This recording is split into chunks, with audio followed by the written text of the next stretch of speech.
Ooh-wee. All right, all right, all right. Let's see here. We can get the chat overlay here. That way we can see. And Hi, Miss Jennifer. Jennifer, old Skittles and Glitter, I guess is the first one here. So, hey, Jennifer, you right about that, but make sure you give me a thumbs up, then go over to Chris. Yay, man. So, but anyway, yeah, I done the I said, boy, I sit there and I went to giving the doing my video for my mail call Monday. And I Right. felt bad because I was like, wait a minute. Hey Teresa, Jessica is doing good. She goes, I was telling Chris a while ago, she goes in the morning back to the doctor for some more results. So we'll find out once we find out for sure what some of that is. I said we can Mike can share some of it on out. But I mean she's fine. She's just tired right now. So hey Peter. Hi, Peter. But yeah, you have the Paul Case cup. Must be nice. I ain't got my Paul Case cup. It's in just it's in the dishwasher. I was just drinking drinking out of it yesterday. What is that about a thumb? Yeah, yeah, yeah. What I said, Dale, was give me a thumbs up on my side, and everybody jump over and go watch from Chris's. Um, Hi, Dale. It's so hey, good to see you. Scotty, how you, Tina, Scotty? Let's see. Beth. Make sure I'm missing. There's Beth, Miss Tina, and Eric. I don't know. I'm sure it's just Tina. So yeah, Tina sent me the link the other night for their live, and it was Saturday, and it was at 5 o'clock. And I left work at It's about 6:20, 6:30, coming home. I didn't get home till about 7. Hey, there's Mama. You know, so Chris using his official Paul Case code. Jennifer says that's your official Paul Case cup that you have. here's our Louisiana Life Cup.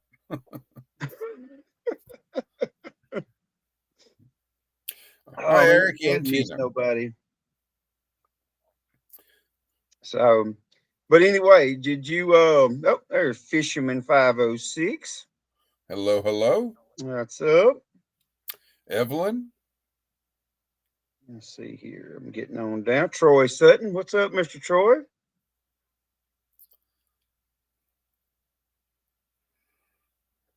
No, we're both here. Eric and Tina both are on.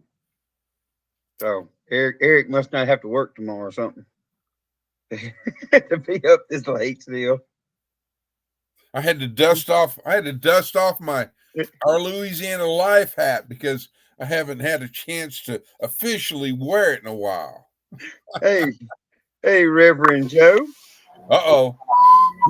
Ooh, look at there. Hi, Scotty. What are you doing, Mr. Paul? I'm doing good. How are y'all? I'm doing good. Miss Karma, Lewis Acre, how y'all? Hello, Miss Chris. Evelyn, Hi, Paul. Treasure How's Hunter Neil. Angel? All good. All good. She's good. pretending like she could be a good mother. Oh, Hi, Lori Carp. Oh, I'm sure she hello, will. Heather. Uh-oh, he's got a new batch of pickles. Wickles? Does that say Wickles? Hang on. What's that says? Wickle. Yeah. Okay. All right. Ooh, That's baby. supposed to be a spicy pickle or something. They are. They They are. are. Let me see if. Hey, Miss Lori.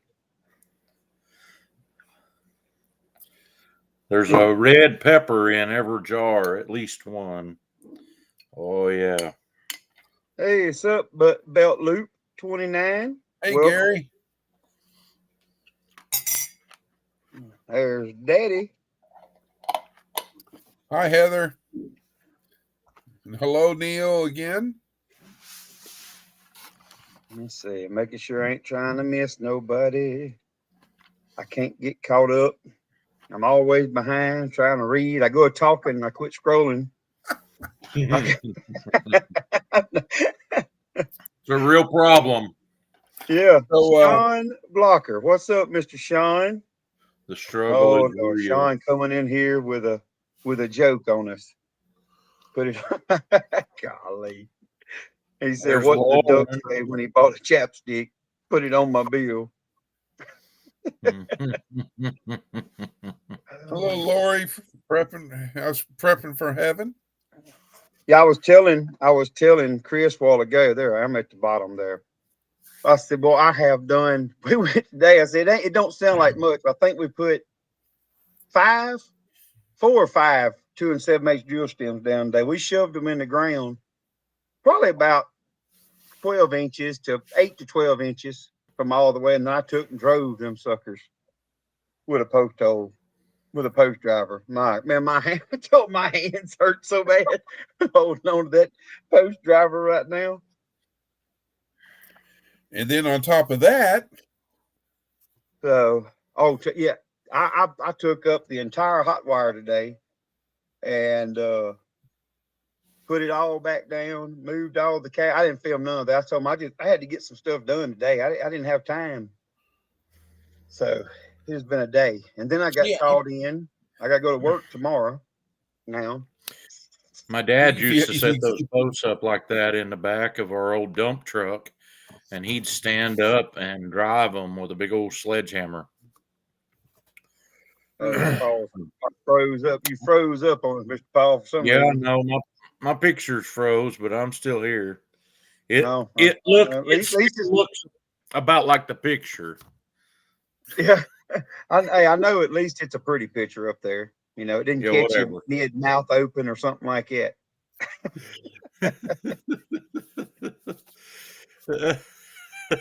yes, I did, Lauren. I did. Yeah, come on, Skittles and glitter. We're gonna get you hooked up.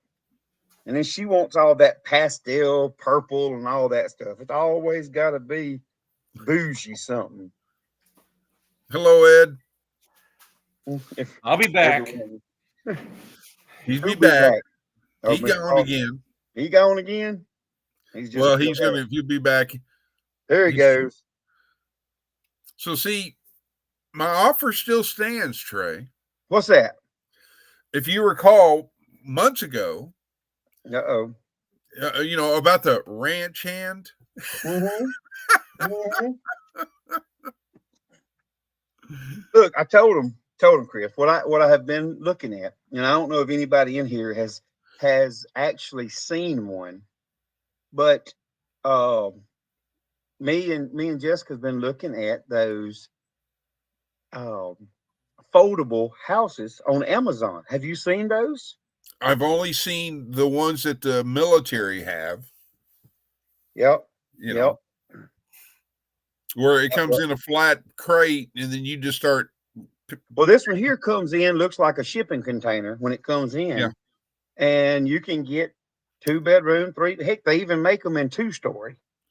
But I don't need none of that. But I said I would like to see one, like physically see one first. But man, they look good. They've got the sinks, the showers, everything. How are they? But as far can you let them know you're monetized and say, hey, I need a sponsor. Yeah. And get them to sponsor you so that you can have a demo on your place. Hey, there we go. Now you talking. I don't think I'm big enough for that.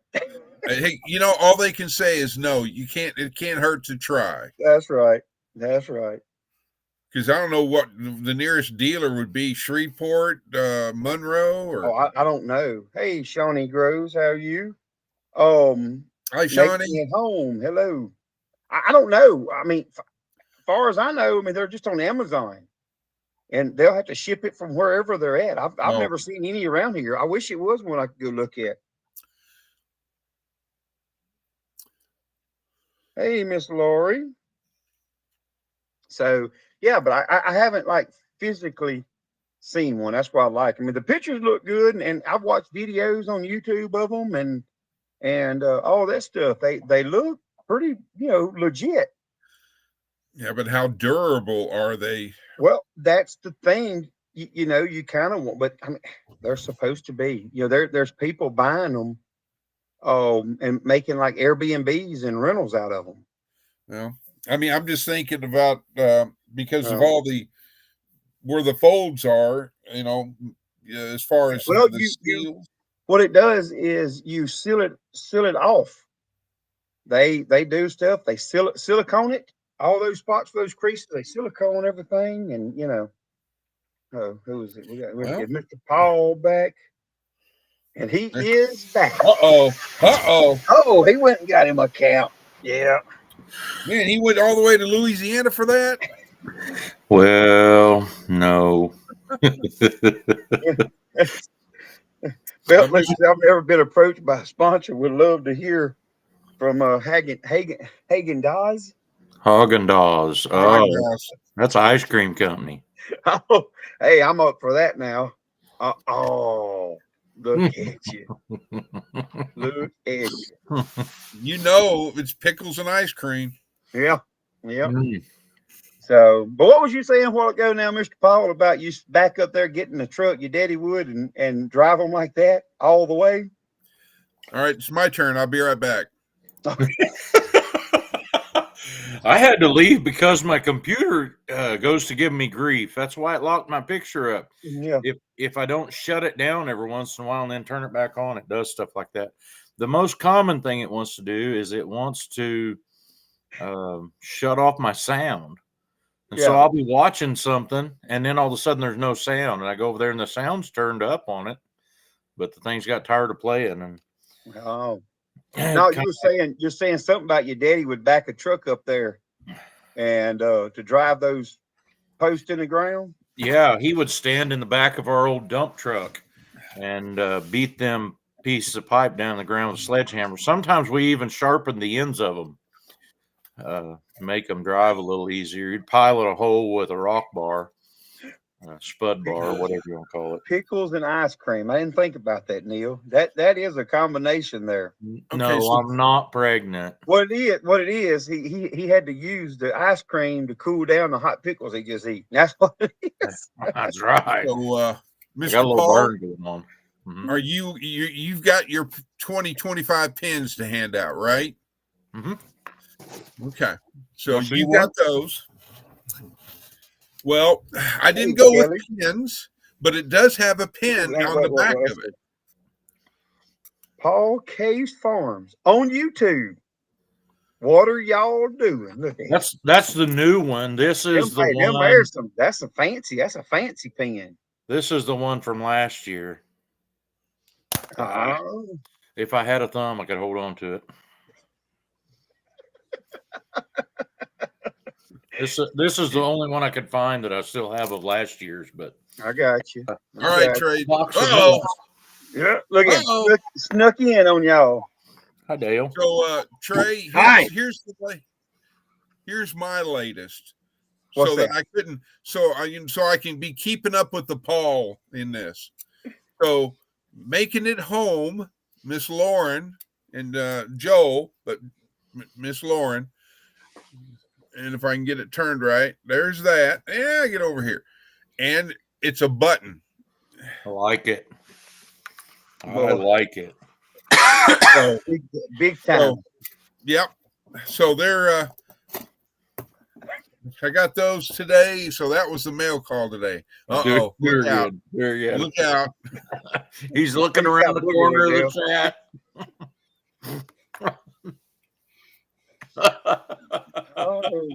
How you doing, Brother Dale?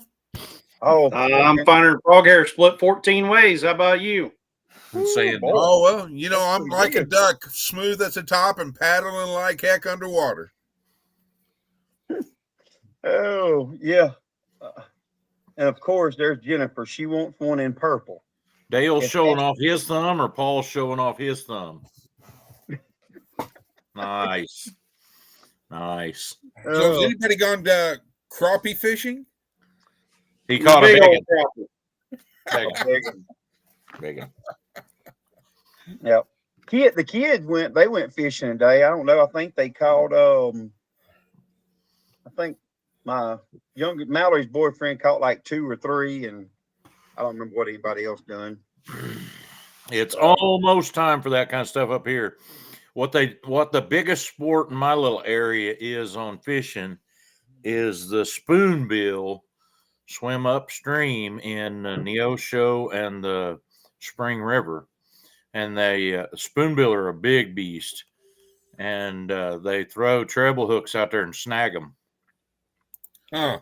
I don't know. Well, you got any idea what them spoonbill weigh that they catch off the spring or the Neosho? Neosho, I've heard. I mean, I've heard everything clear up to over 100 pounds before. Yeah, they're big. They're big. I don't know. I'm going to tell you. That's all I heard one time was, you got to go spoonbilling. Man, it's the greatest thing ever. Go spoonbilling. And then so you go there and you tie this weight on your pole about the size of your fist. Weighs like 40 tons, I think. Pretty sure. Wrecking On ball. a pole that's like 70, 100 foot long, it seems like. And then you throw that and you cast it as far as you can, and then you reel as fast as you can, and you jerk it. And you jerk it hard. And then after about 30 minutes of that, you wouldn't be any more wore out or hurt anymore if you'd have tied your feet to the bumper of a 55 Chevy and took off down a gravel road. I'm going to tell you, that was more work, and I hurt so bad. And they're like, How bad? you wait till you hook one. Well, I'm still waiting. All I did was hook rocks and logs and everything else under the sun. And the only way you can break it is you wrap it around your hand until it's about going to cut your hand in two and take off walking, so that this 200-pound test line will break. It wasn't no fun to me. I'm like, I'd just soon go set and catch channel cat or be catching big old crappie. Yeah, there's like 3 or 4 places that they do that. And Dakota, we're talking about snagging spoonbill. And one of them, the biggest one of them close to me is Riverview Park in Miami. And they got a place down there you can stand right on the shore, and there's hardly anything out in the water there except rocks. And that's because they've already drug everything else out. Well, you hope. But I mean, at where we went was Chatopa. Yeah. Right below the dam at Chatopa. And then, you'll see somebody, they'll get up there real close to that dam thinking that they're going to get something big, Well, they hook something big. Usually it's about an 85-pound flathead. And if you hook into one of them, you're going to wish you wouldn't have, because you're going to fight. And then once you get it in there, you got to get rid of it as fast as you can, because you are now holding something that will get you a very big fine, because you cannot snag a flathead. Well, that's something else that they've come up with here in the last few years. It's illegal, I believe, in the state of Oklahoma to possess spoonbill eggs. And so there is, they built a research center for the Department of Wildlife over here by Twin Bridges. And if you snag a spoonbill, you can take it there and they'll process it for you for free, I believe. But they'll take the eggs out of it for research if there's eggs in one. So yeah, because there used to be people that would just do nothing but snag. You can't in the state of Kansas, Dakota. That's kind of like you can't noodle in the state of Kansas either. Really? You can't noodle in Kansas?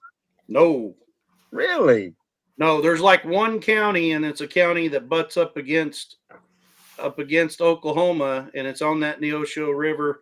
Actually, there's 2. There's one on the Neosho and one on the Arkansas or Kansas River. Yeah. Going into Oklahoma, you can, that one county, but then you have to have like special permit and stuff like that. But no, if you get caught noodling in the state of Kansas, that's called, you could spend jail time. I think that's Cherokee County still at Chatopa, isn't it? Yes. I think it is. Yeah. Look, we have talking about some jail time. I know this isn't about fishing, but we've got a friend of ours that he works at our local sale barn and stuff, and he is in a huge pickle right now. I don't know the whole gist of it, but I know he's got like I think 5 tickets. They got him for passing two-way scales in a truck illegal. I mean, it's all kinds of stuff. Having with no CDLs, Yep. felonies. It's like 2 of them are felonies, and he's from here, and he was going to a rodeo in Florida, and it happened. And he's used that truck. I think he said like 4 years or 5 years. Drove the same truck out past the same way stations, and nobody's ever messed with him. And they've got him, and it can be up to a year in jail. I don't know. I mean, I believe I'd employ a lawyer if I was him. Well, he is. I mean, He's he's been trying, and it's got something to do with wildlife and fisheries. Wildlife and fisheries is somehow, I think it's because of the horses, because they got him, being that he didn't have license for CDLs. Somehow they called the game wardens, and the game wardens got involved. Yeah, I mean, it's a big stink. So, I mean, Well, I'm telling you, I mean, yeah, I agree, Dakota, but like he might want to get a hold of his association. he is. He is. Like if he's in the PRCA or something like that, because they can't for that as long as he's got a negative Coggins test. Coggins test or whatever yeah. from his vet, and he's got a health license or a health inspection. Well, they can't do that. Every time I've ever been stopped, I think they could have given me tickets or held me up for a lot more stuff than what they did. But they looked at me and they said, "We ain't gonna put that dude in jail. We'd have to feed him." Yeah, that's me. And they're like, "Oh, we ain't keeping him very long. We don't want him getting hungry on us." Oh, hey, look! They detained him. They arrested him. Took their phones from them. Wouldn't let them have their phones to call anybody. I mean, it was. This sounds like racket to me. Hey, and and they're trying to push it so quick. Like, normally you get your court date and stuff pushed back. It's months down the road. His court date's like I think next week, and this just happened like 2 weeks ago. And what state did this happen in? In Florida. Oh, this barn. There was some Barney somewhere that he wants to try to earn him a second bullet and prove himself on this deal. Oh, wait a minute. Florida is closely related to California, isn't it? Oh. Sorry, I'm not. It might be. I have friends that live in California, but they're kind of transplants. Transplants. Yeah. Are they ready to leave? Actually, they moved back there to pastor church 20 years ago, and I think they'd move home if it wasn't for needing to be there. Yeah, you want to talk to somebody about California and them getting away from there. Just talk to Sid and Mike from 3 Mississippi. They'll tell you all about why they moved back to Mississippi and away from there. Well, I can tell you this. I've only lived in Oklahoma, but I'm real happy with where I live. We only have problems, 7 days a week. And I sleep like 7 or 8 hours a night. So I guess that makes it like 15, 16, 17 hours a day. We only have problems. So, yeah. And you get all that expert training, like how to break ice.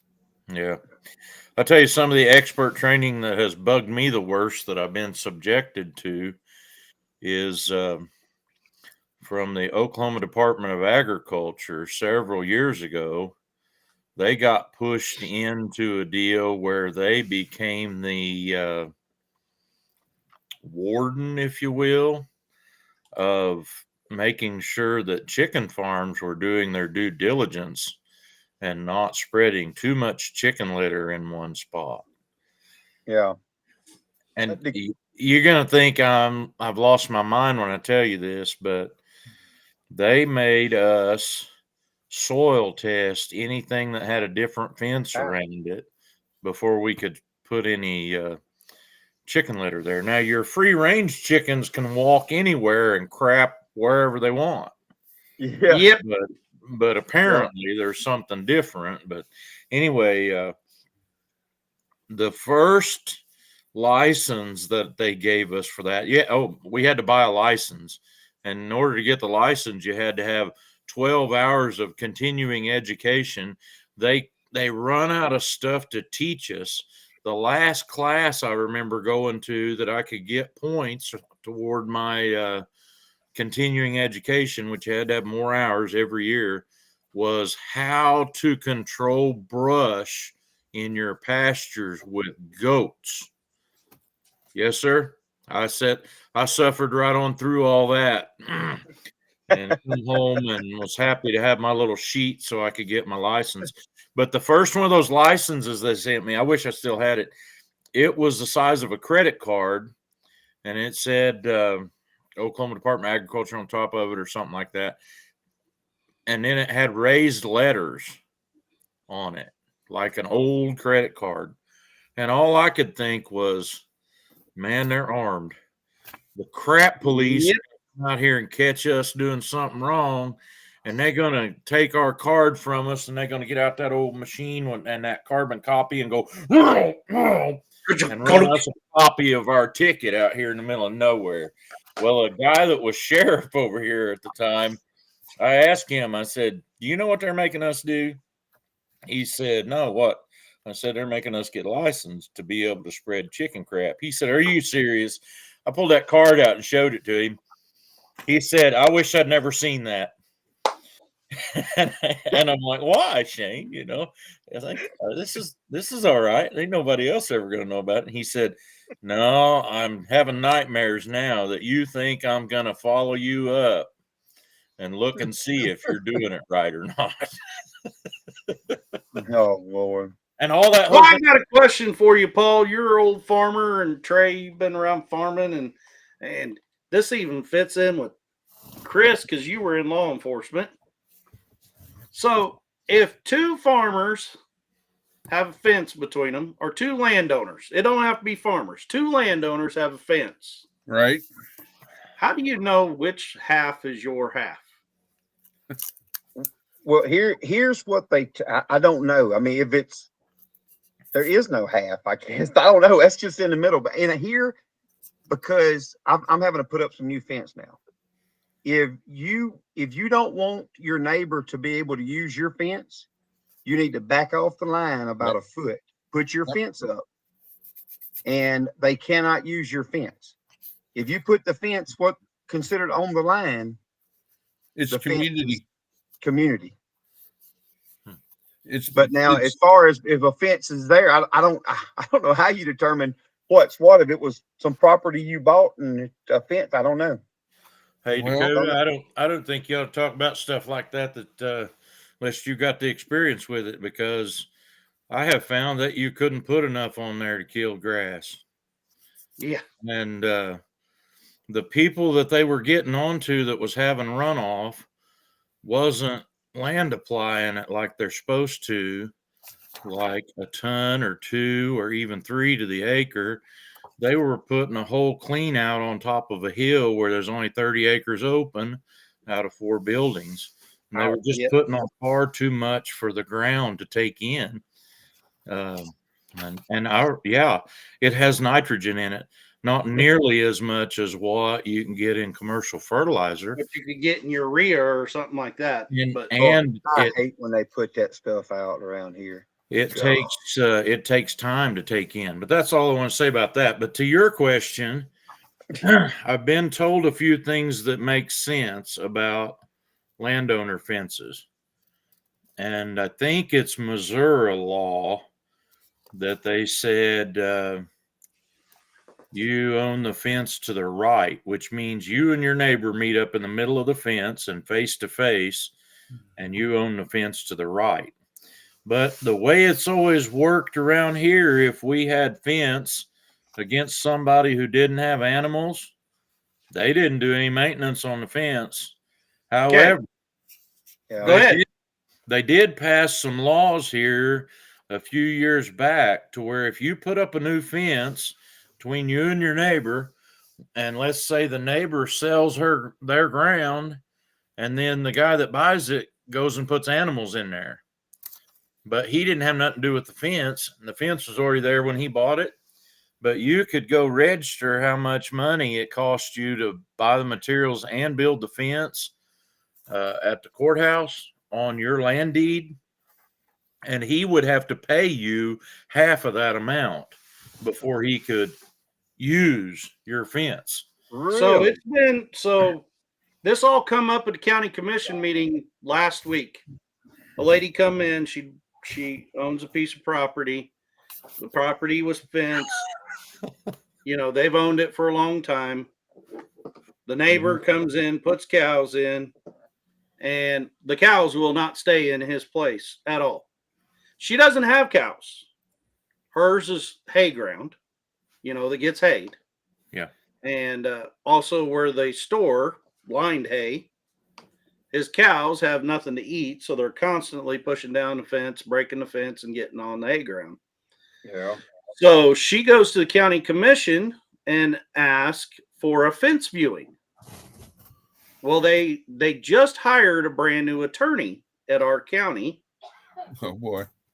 And he said, as soon as she starts saying it, he said, "Why are you in the commission meeting?" She said, "Because that's what the commissioners do. They have to come out and view the fence, Yeah. and they make a determination." And he said, "Lady, I don't know what you're talking about. That's a private matter. This has nothing to do with the county." And one of the commissioners said, "No, I'm pretty sure that there's state statute in the state of Kansas that the commission has to come and view the fence. And the state statute also says that when facing the fence, your fence is to the right, just like Paul said. And the way to remember it is that you want to be right with your neighbor. So no matter what way you're looking at, it's the right hand side. The statute also says that it has to be a 5 barbed wire fence, a spacing, yada, yada, yada. But that's on the property line. See, in the state of Kansas, we don't build fences like a foot off the property line, because you know what that means? It's all That means you just gave a foot of your property to the other landowner. I know. I wouldn't either, but I'm just saying. But that's what they Yeah. say. If you want it to where your neighbor can't use your fence, you move it off. Look, Yeah. I've got some neighbors right now. And it blowed my mind that they done it. Like here, if you own land and your fence is there, that's the old fence that's been there all these years. It don't matter how much you own. That's just it. Hey, I got a new one on you on that. Place next to me sold. The guy had it surveyed. They come in there and drove pins where they surveyed it. At the road, it's right, and at the back, it's 25 feet over on me. However, there's a pin right next to the corner post that's been there for 100 years. And I don't know how they're going to rectify that. Here's the next thing. In the state of Kansas, and this is for several states, if no one protested that fence for 15 years, yeah, it's there. Your survey don't mean jack diddly squat. Well, that's why your title, why your deed says more or less 80 acres. Yep, that's right. And that's what I said. They just come in, and of course what they just surveyed here was GPS. Yeah. I was just trying to I got another neighbor that was trying to build some fences and put some stuff on me, like way on me, And anyway, when they come in and surveyed, it showed I own 10 foot out in the neighbors. And I wasn't gonna worry about it because I know how it is. And they said that they were willing. They said it's too much land to give up like that, and that they was willing to help put a new fence up on the line. I told them, I said, look, if y'all are nice enough to let me have that 10 foot, that length, I mean, I'll pay for the fence. I'll put the fence up. You ain't got to do nothing. I mean, as long Yeah. as you in agreement with it and everything is good, you know, because most people wouldn't do that. But this whole coming in and surveying the ground out in the country living, that's like trying to bring all this city law out into the country. Mm-hmm. That's not the way it works. Yep. Like, Yep. No. and you get you an old school, rural lawyer, and he'll own them people in court because 120 years worth of precedents in a court. Well, that's what the surveyor said you won't find a judge nowhere that's going to rule to give somebody that much land with a fence that's been there forever. Because if they ever do it for one person, they're going to have to do it for everybody that comes through. And I don't know, way back then, those discrepancies. Hey, Ace, the way the GPS works now with all the satellite stuff versus, they just went off of, I guess, markers and, so it's hard to overturn all that. And like I said, I wasn't even worried. I wasn't worried about it, but they said, no, that's just too much. So I'm like, There's some of that stuff that really bothers me about this highly technical way of measuring. They'll go dig up the pins that they can find out in the road, but why didn't that guy hunt for a pin where that post was? Yeah, no kidding. And a neighbor of mine, his wife went to a doctor and she was having some symptoms. The doctor runs a whole slew of tests on her and says she's got cancer. He says, well, how bad is it? And he said, right now, I think we can beat it. The speck of cancer that we found is the size of the dot that a really sharp pencil would make if you touched it to a white sheet of paper.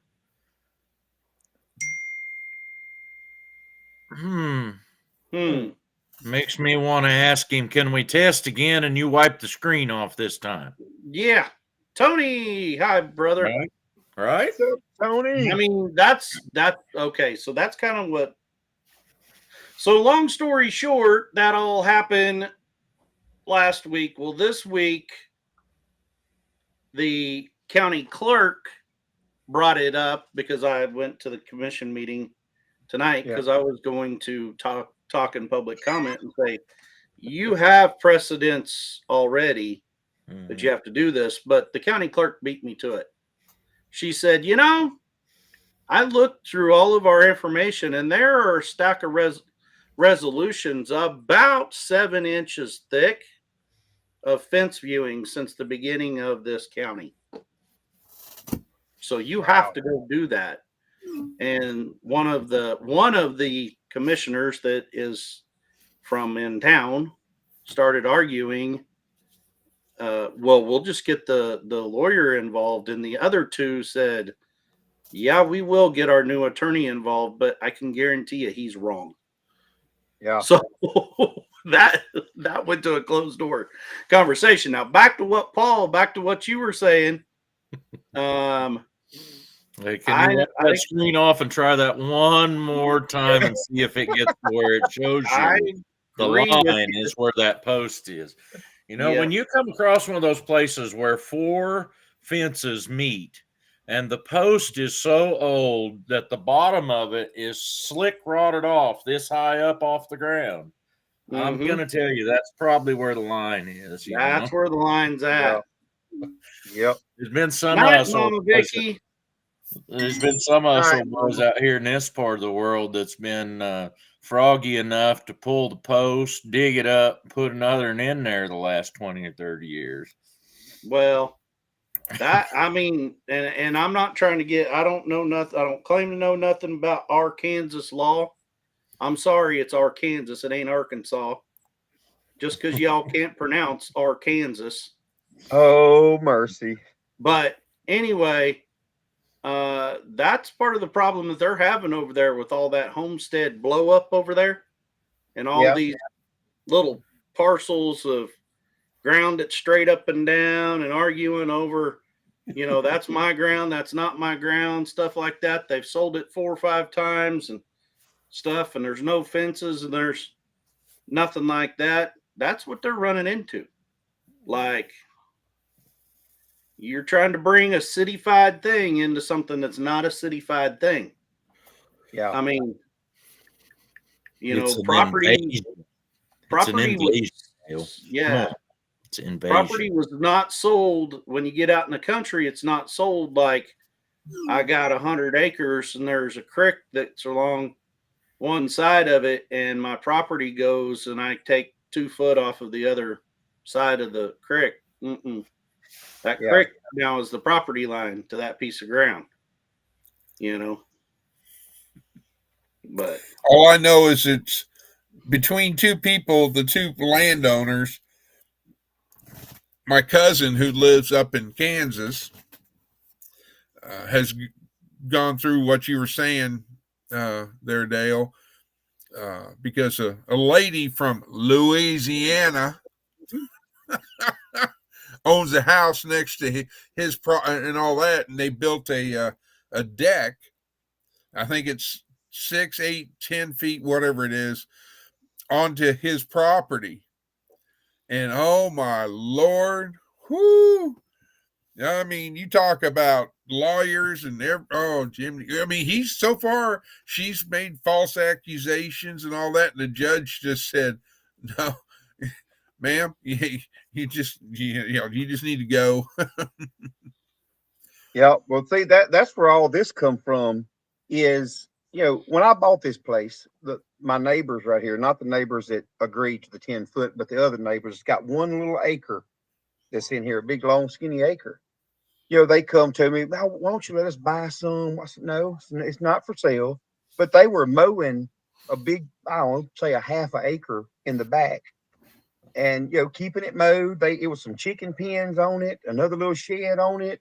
They had a spot where they could walk out there to my pond and stuff like that. But look, I'm not worried about it. Y'all just keep doing y'all, whatever. Don't build nothing else on it. Everything's good. And this is, oh my gosh, we've owned this now for 20 something years. Well, the lady's husband passed away, and then she got a new man, got remarried. Well, then they just decided they was fixing to build like a privacy fence or whatever, about 100 foot on me. And I just so happened to be here. I was in the bed actually sleeping. I was on nights, and Dad called me. Said, "Hey," he said, "what are they doing down there at, the neighbors?" I'm like, "I don't know. I'm in the bed sleeping." So you might want to go look. So they done unloaded skid steers and trailer full of fencing and all kind of stuff. Well, I go back there and they don't went to punching the holes. I walked up there. I said, "Man, what are y'all doing?" "Oh, we putting these folks here a fence up." I said, "No, you're not." "Oh yeah." I said, you're putting that on me. We're not doing that. And we've all had the understanding. I own like literally less than 20 foot out their back door. And it's just the way they done it years ago, whatever. So that's why I've never pushed the issue. I'm like, "Hey, y'all use it.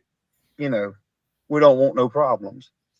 Anyway, she absolutely showed her tail after I told her that they couldn't put a fence up. And I'm like, "Well, I You guess should explain it to them like this. You should explain it to them like this. You can't put that fence there because that's on my property. Well, I did. And I ain't paying for no fence. I did. So that's what brought on the surveying deal where I even found the other, And then when I got it surveyed, I got chewed out, threatened to call the law on me, threatened to call the law on the surveyor and everything else. When I got back there, she done pulled the sticks and everything up. I'm like, "What are you don't be on my property?" And I'm like, "Now, Miss Neighbor, you're not, I'm not on your property right now. I mean, I'm standing here talking right here, right at your back door on my property." My property. You my need to property. explain to If you her. think you're standing on my property. Yeah, you could tell her something that my dad used to always say, but I can't repeat it here. Yeah. Well, and look, then I ended up having to get the surveyor to come back out, and he wanted to call the law. He's like, "Hey, I'm bringing the law with me when I come because she pulled up everything, So I couldn't find where it was at. So he come back out, and I told her, I said, "Look, and he ended up charged me. Wasn't a lot, but he said, I'll send her the bill, but Yep. anyway, but you know what? After that deal, and I told her that she could go to jail for doing that. She went to changing her tune just a little bit, And I still haven't done anything with the situation, but there is still the wood post there with some flagging, which there's a rod in the ground, but the wood post with the flagging after the little talk there, it's still there. And that's been I guess that's been about 4 or 5 months ago now. So And that's you- the city. There's a big city in our county that they have a watershed lake, that was built, or it's a secondary drinking water lake.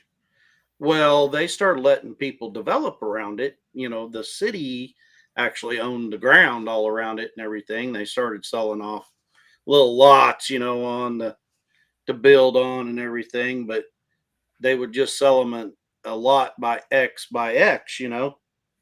Well, it kind of was the Great West out there, the Western frontier. They just kind of let it take care of That's what I itself told for her. several years, Yeah. And that is right, Joe. It's supposed to be Yep. against the law to remove No, those. it is. That's what I told her. I told her I could have her arrested, for doing that. But Yep. However, I didn't remove the stakes that they put up on my side of where the fence actually is supposed to go, but my bulls didn't like them little orange flags, and they rubbed them into the dirt.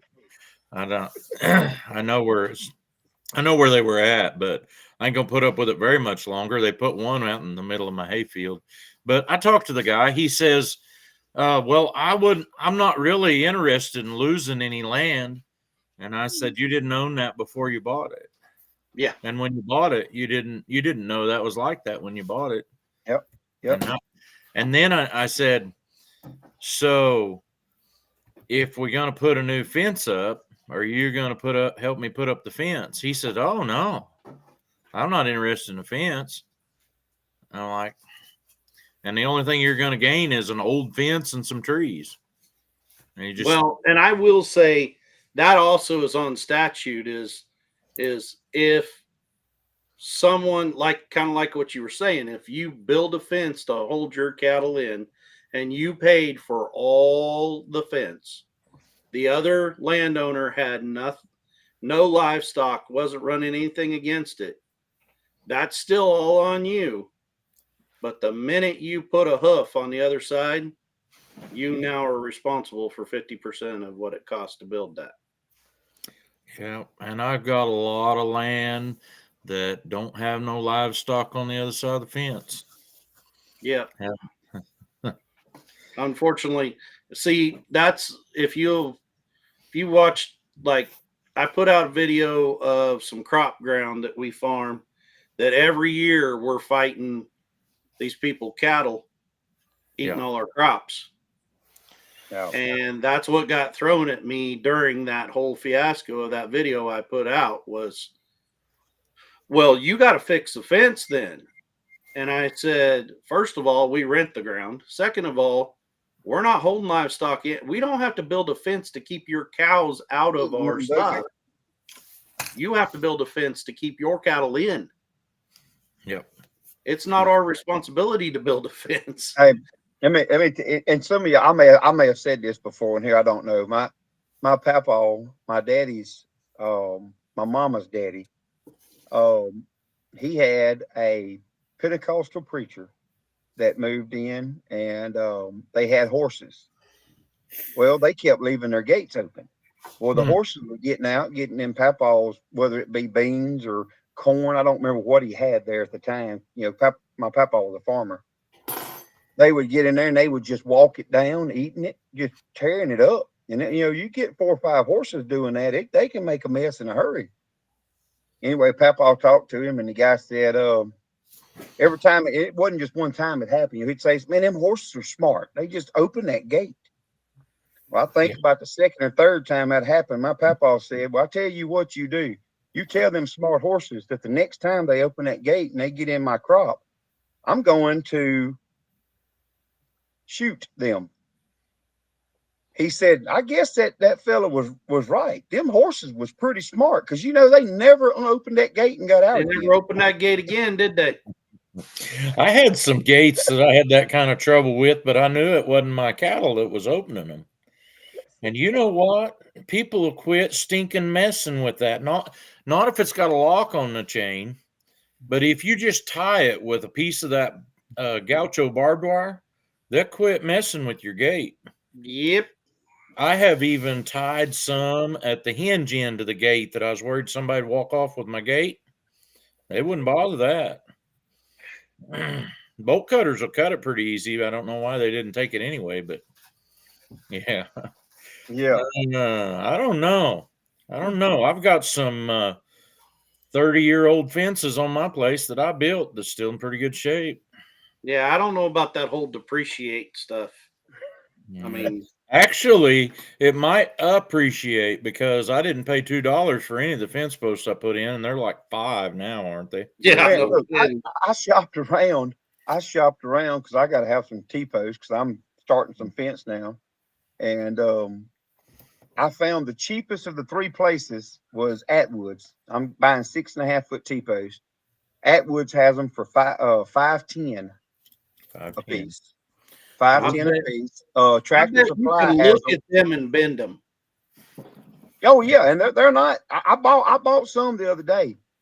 But the Tractor Supply is $5.20 a post, and our local feed store is $6.10 a post.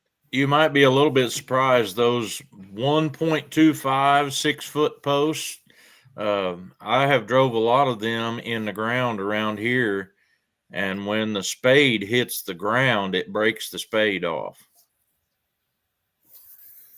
Mm-hmm. Yep. Yeah. You can definitely. I told, I said I didn't buy a whole lot because I didn't have nowhere to haul them. We went. Me and Jessica and y'all seen the short. We went and to Texas, and I bought another bred cow. And anyway, so I didn't have nowhere to put them. I was going to put them in the trailer, so I just bought. I think 10. I just bought 10, just throw in there. I said, "Well, I'm here. I might as well get some." And I threw them over to the side in the trailer.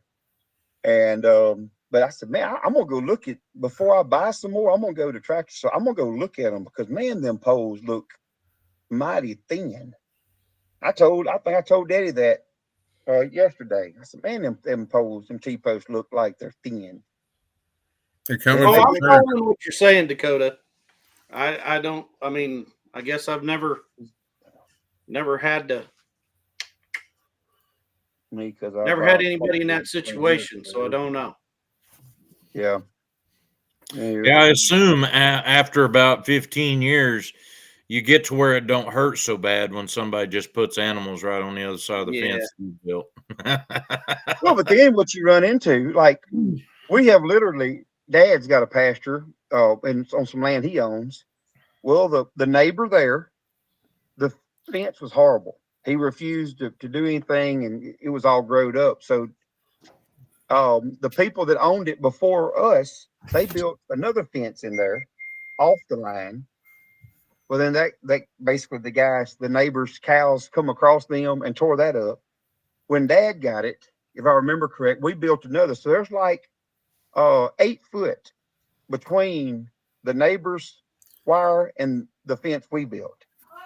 And we planted 2 years ago. Dad planted that whole thing in ryegrass down there, gonna let it grow and then turn his cows out on it at the end of the winter. The neighbor's cows broke in and eat all the ryegrass. Mm-hmm. So we didn't even get to, we can't even put our cows in there because his cows keep tearing the fences down. And so it's just like, man, what do you do? You know?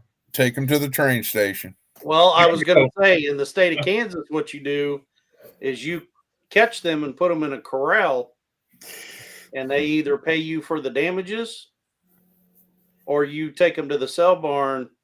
You take the damages out of the check, and they get what's left over. Oh, plus hauling. Plus, Yeah.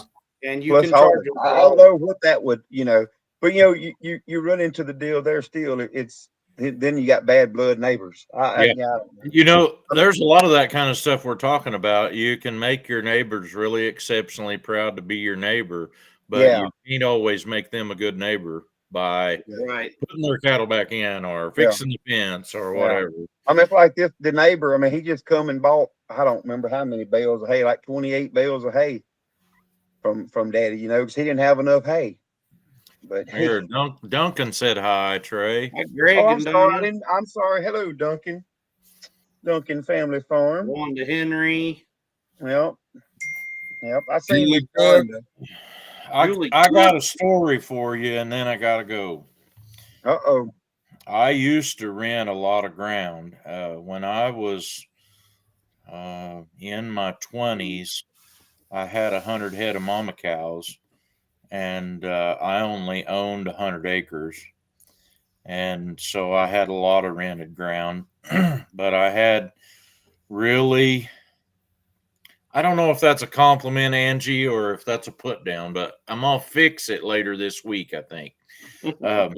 I had a lot of ground rented, and we built a lot of fence, but back then you could buy a roll of gaucho for $17, and you could catch T-posts on sale at Tractor Supply for $1.25, $1.50, something like that. So we built a lot of fence on rented ground, and I had when I would go to feeding cows in wintertime, I had like 6 or 7 places that I had cattle inside of a 5-mile circle from my house. And so there was times when I'd leave early in the morning to go do my chores and not get done till after dark in the winter. But anyway, I had that one place rented from a grandson of the guy my dad rented it from. And matter of fact, my grandpa did that guy's chores when he would go on vacation. And so we'd been neighbors kind of these folks for a long time.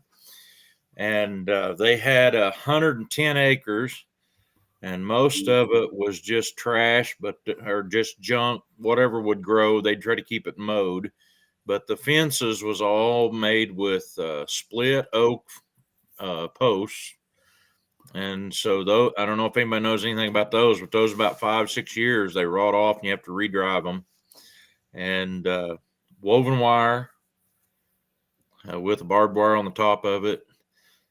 But there was a 35-acre prairie hay field on it, made all up in the hills. Some of the hills on that prairie hay field you could roll a tractor over on if you was doing stupid stuff. And so the hay field had been cleared by the guy that my grandpa was friends with that owned it. But anyway, I was paying that. I started off, I rented it for a year, and then made dealings with the guy to replace this fence or to build a corral or whatever on a 3-year agreement.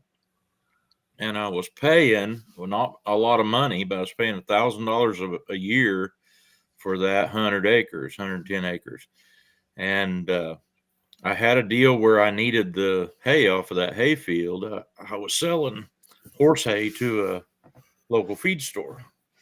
And when I got that place, that hay field would make like 700 square bales a year.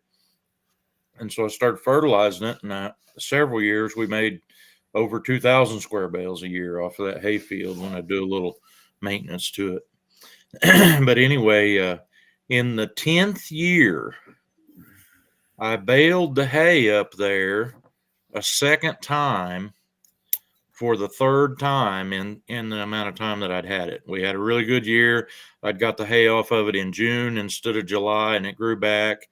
And it was in September, I still had time to grow back and have enough to keep it through the winter. And so we baled the hay the second time. And actually, that time it was really dry and we needed the hay ourselves. And I round baled it and gave it to my dad. Mm-hmm. And the guy tries to call me. And it was about the same time that summer we had a lightning strike at the house, and it blew up our phone line from the house to the road. And so we put a stop to that phone line and used the other one that we had been using for internet. So it changed my phone number. And now this guy's all, I can't get a hold of Paul. Well, I just live 2 miles from him. He never made an attempt to come see me. And this goes about a month after I baled the hay the second time. And he served me with papers suing me in small claims court for double rent for the year since I baled the hay off of it twice. Oh, no. I went and talked to him. I said, what in the world is wrong here? This is not a problem. The contract we had said I could do anything I wanted with it. And I haven't. I've kept it in good shape. Why are you being this way? He said, you know better than to bale the hay off of that 2 times in the same year. I'm like, it's the third time I've done it in 10 years. It ain't going to hurt it. Yeah. Oh, no, you've ruined it. He told me that. You've ruined my hayfield. Really? I'm like, well, I was the only one using it. I mean, and I had been, the guy went on vacation in the wintertime one time. In that amount of time, I went up there and kept a fire going in his house so it wouldn't freeze up. His wife got sick with lymphoma and was in the VA hospital in Fayetteville. And I went up there and did their chores for them, took care of the few animals they had at their house, and just all kinds of stuff like that. I gave him a half a beef 2 or 3 times in that 10 years. And I'm like, I just don't know what the problem is.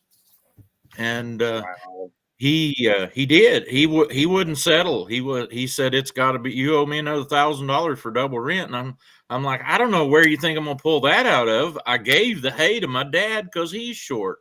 Well, go ask him for the $1,000. That's what he said. It was all $1,000. Had to have $1,000.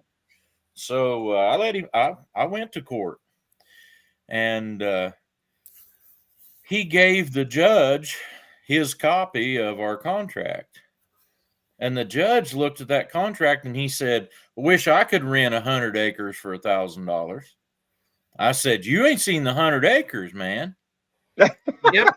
In years, I've built 1.5 miles of fence around it. And some of that we had to cut out the fence row with a chainsaw. And anybody that's been involved in any of that kind of work knows that's way more work than building fence. And I don't know. I was blown away by it. And got there, and I thought when the judge said that, I'm screwed, And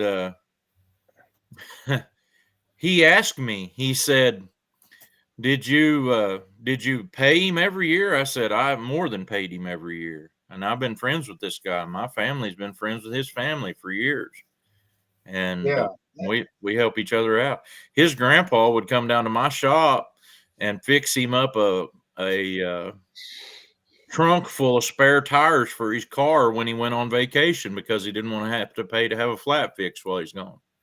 And just all kinds of stuff like that. I never could figure out why he done this. And the judge says, well, I'm not going to award him the whole $1,000, but half of it. And when it come down to it, because the judgment's against me, then I have to pay the court costs. So it cost me $750 instead of $1,000. So I guess it made me $250 to go to court. Yep.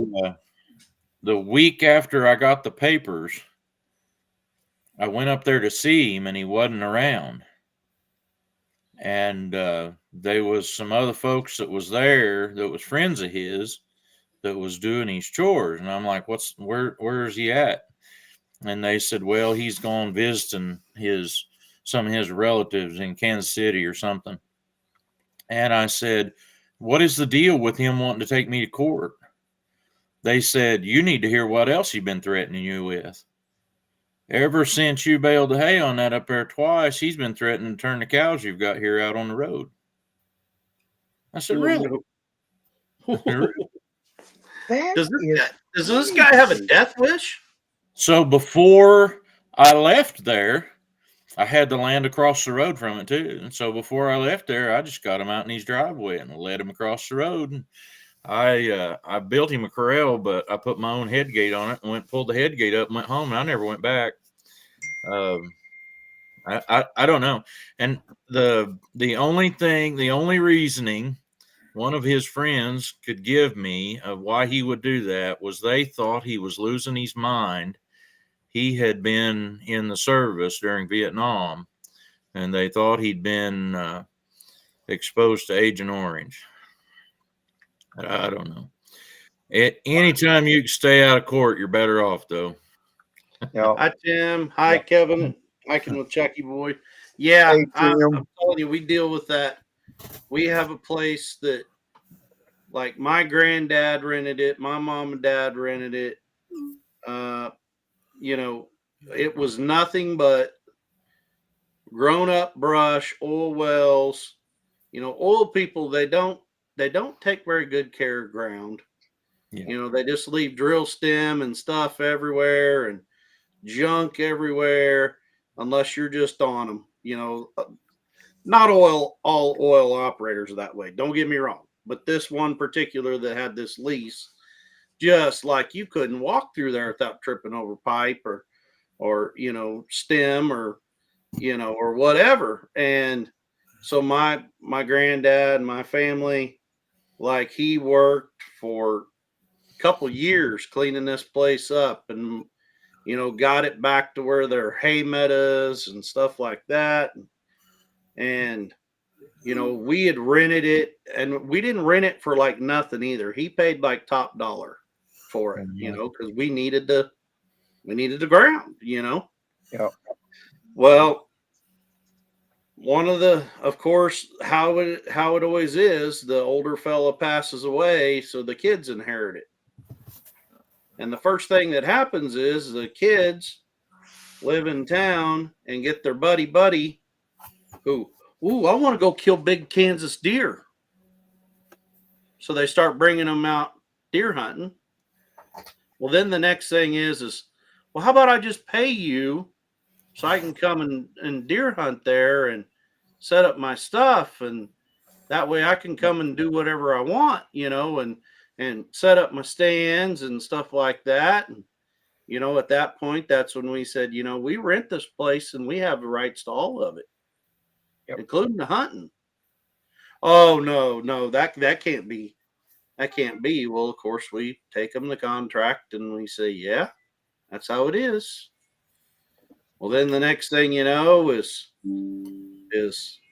well, we just need to get that hunting right, you know, next year at the end of this contract. We want the hunting rights. You guys keep farming it and everything, you know, and keep haying it and stuff like that. We want it all cleaned up like that. Well, then the deer hunters come in and they want to start telling us when we can hay it, that we have to be out of there by a certain day with everything and stuff like that. And pretty soon the next thing we know is, well, you know, if you want to continue being here, you're either going to have to just buy us out. Ground at this time was bringing like $750 an acre.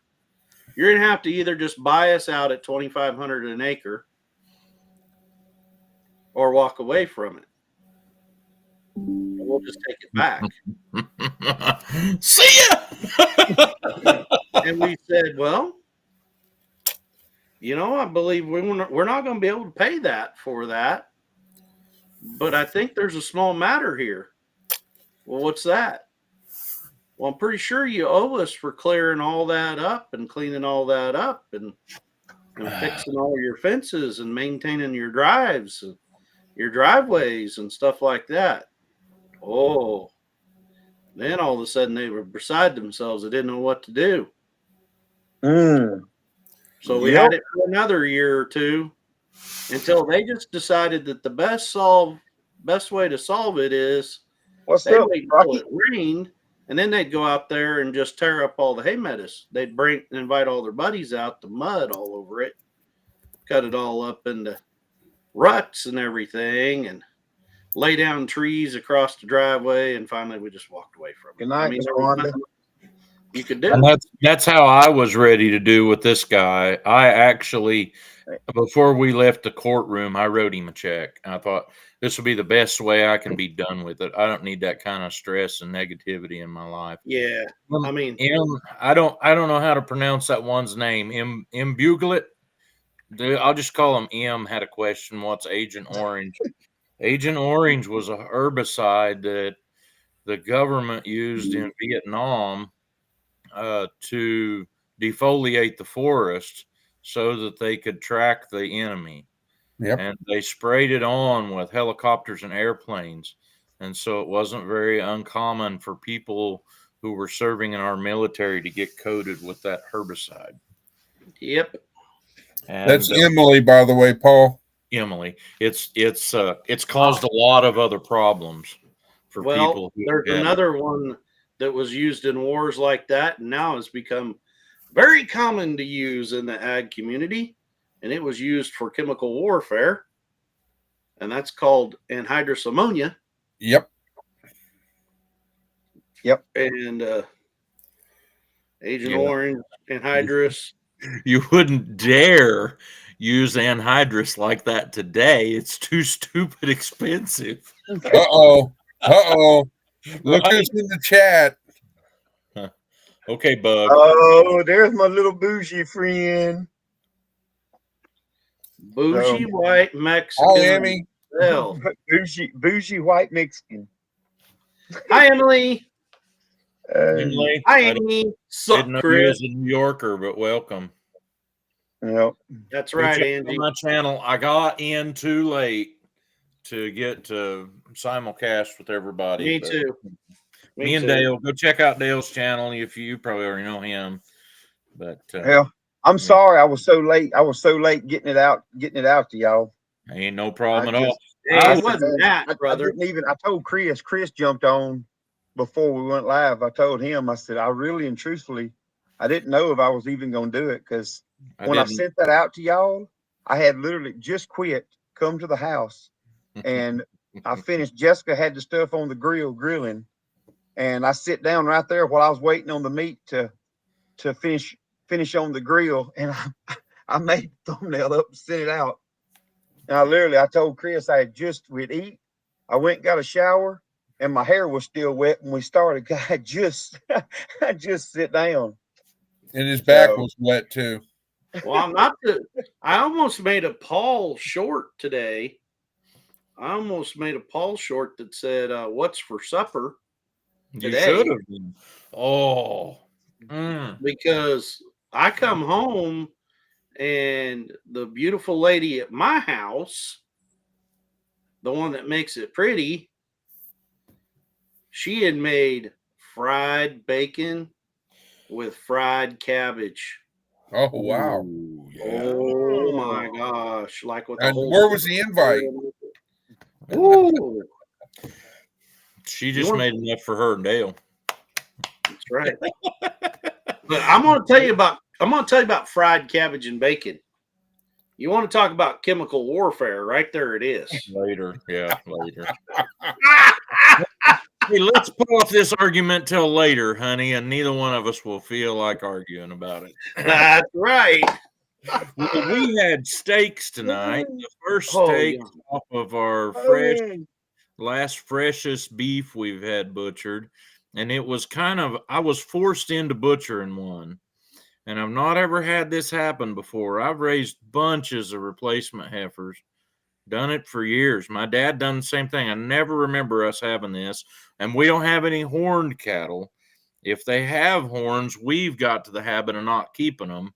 And when we was doing it before, Dad we'd cut them off, but we've got to where we just only keep polled ones now.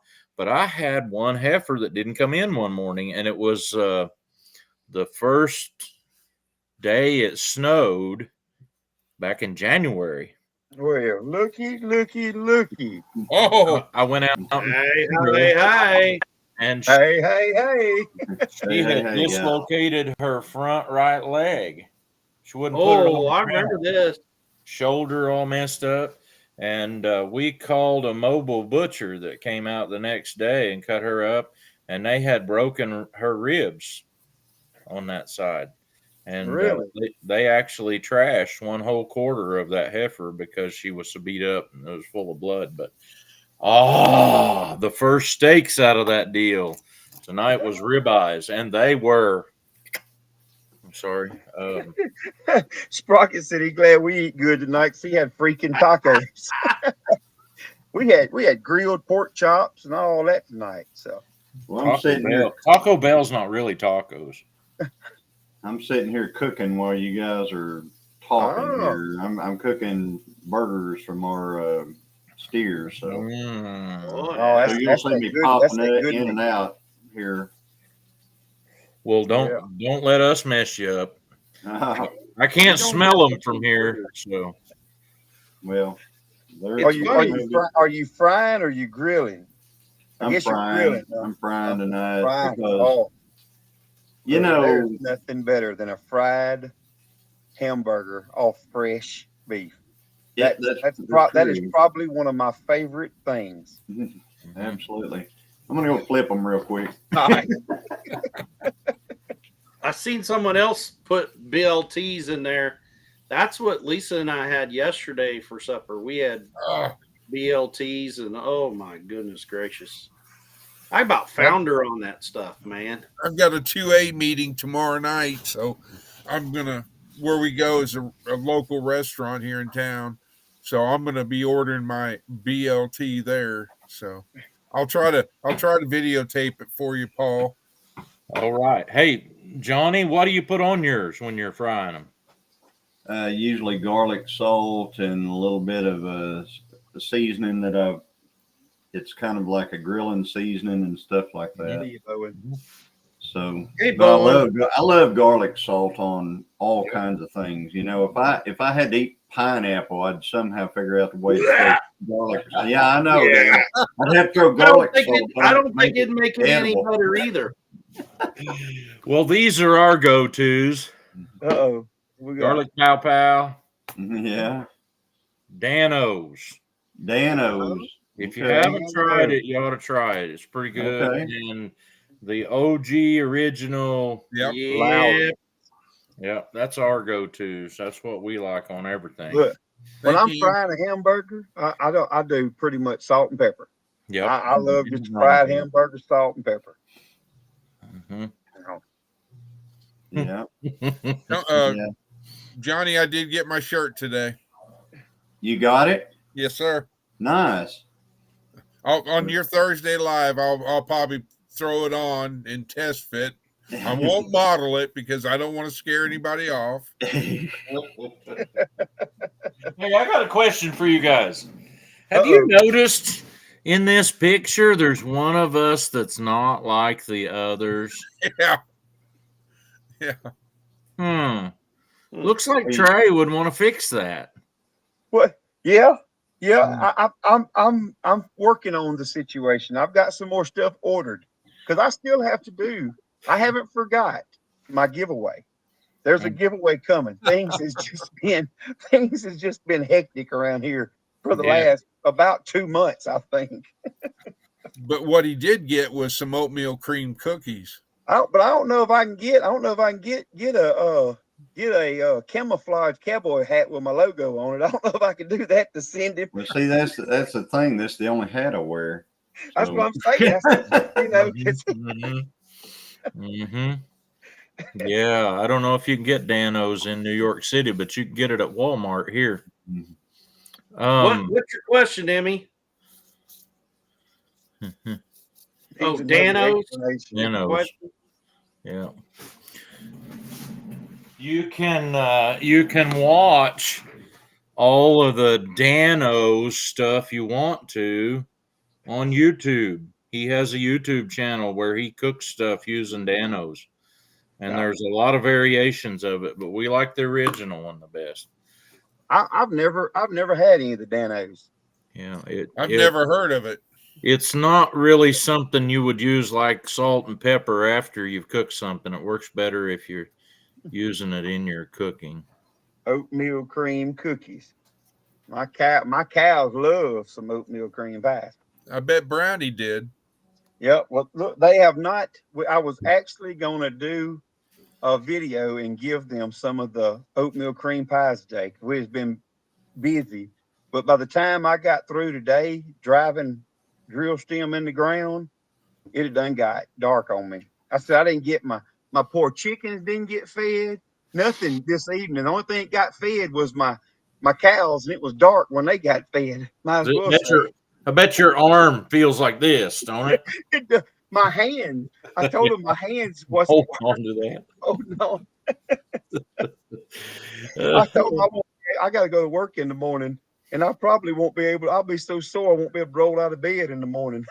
I don't know if it's just me or not, but I was having the hangover from daylight savings time still this morning. I didn't feel all that good.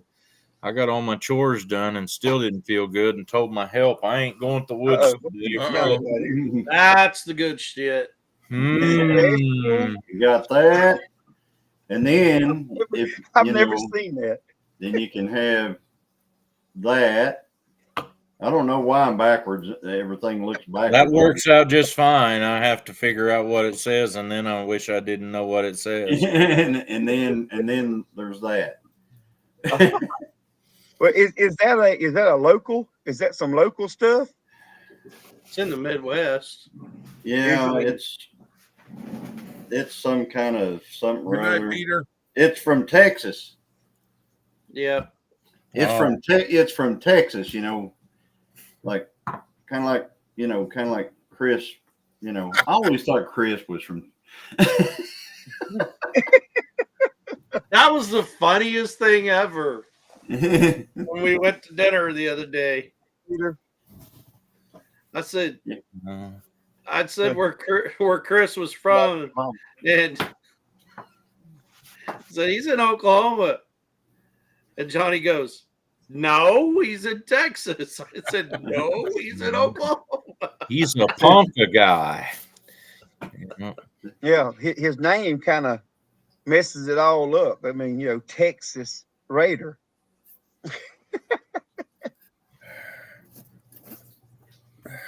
Well, Chris, don't worry about it. I wasn't named after anybody in my family either.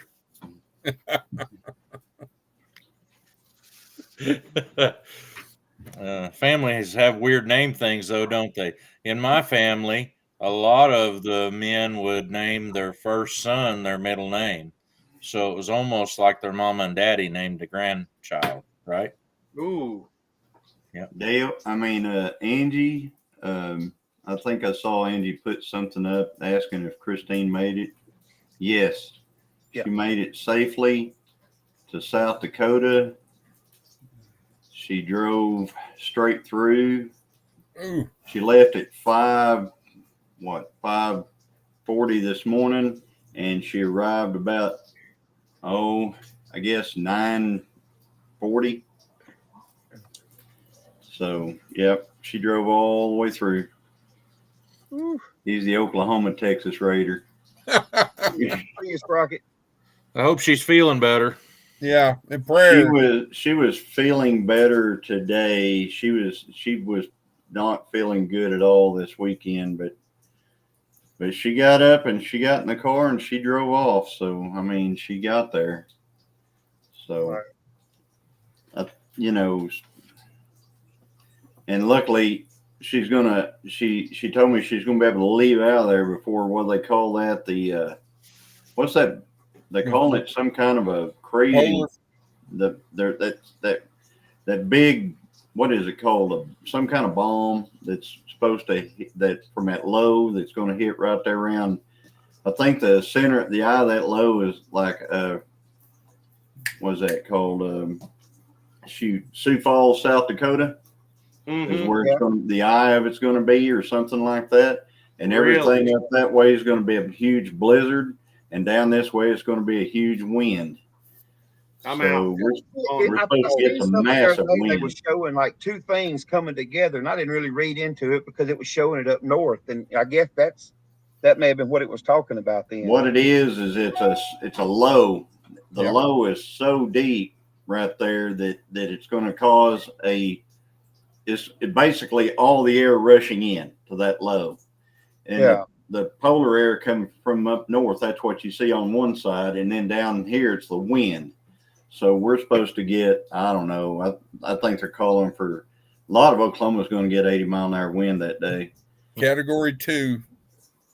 Yeah, it's a lot of, but anyway, she's supposed to leave. She's supposed to be drive out of where the blizzard conditions will be on Thursday because it's going to happen Friday. And then she's going to drive the rest of the way in the wind down to the house on Friday. Oh, So, sweet. Yeah. Wow. Well, I'll tell you, Jennifer. Jennifer's she's like all worried, and M's worried about your chicken shit seasoning or the best shit. I can tell you, if you take the best shit and you put it with fish batter like cornmeal and flour, it is the best on crappie. So, Really? mm-hmm. I've never. That's the first time I've ever seen that. Yeah, I go to think Texas. somebody actually sent it to us as like a gift or something. Oh, Really?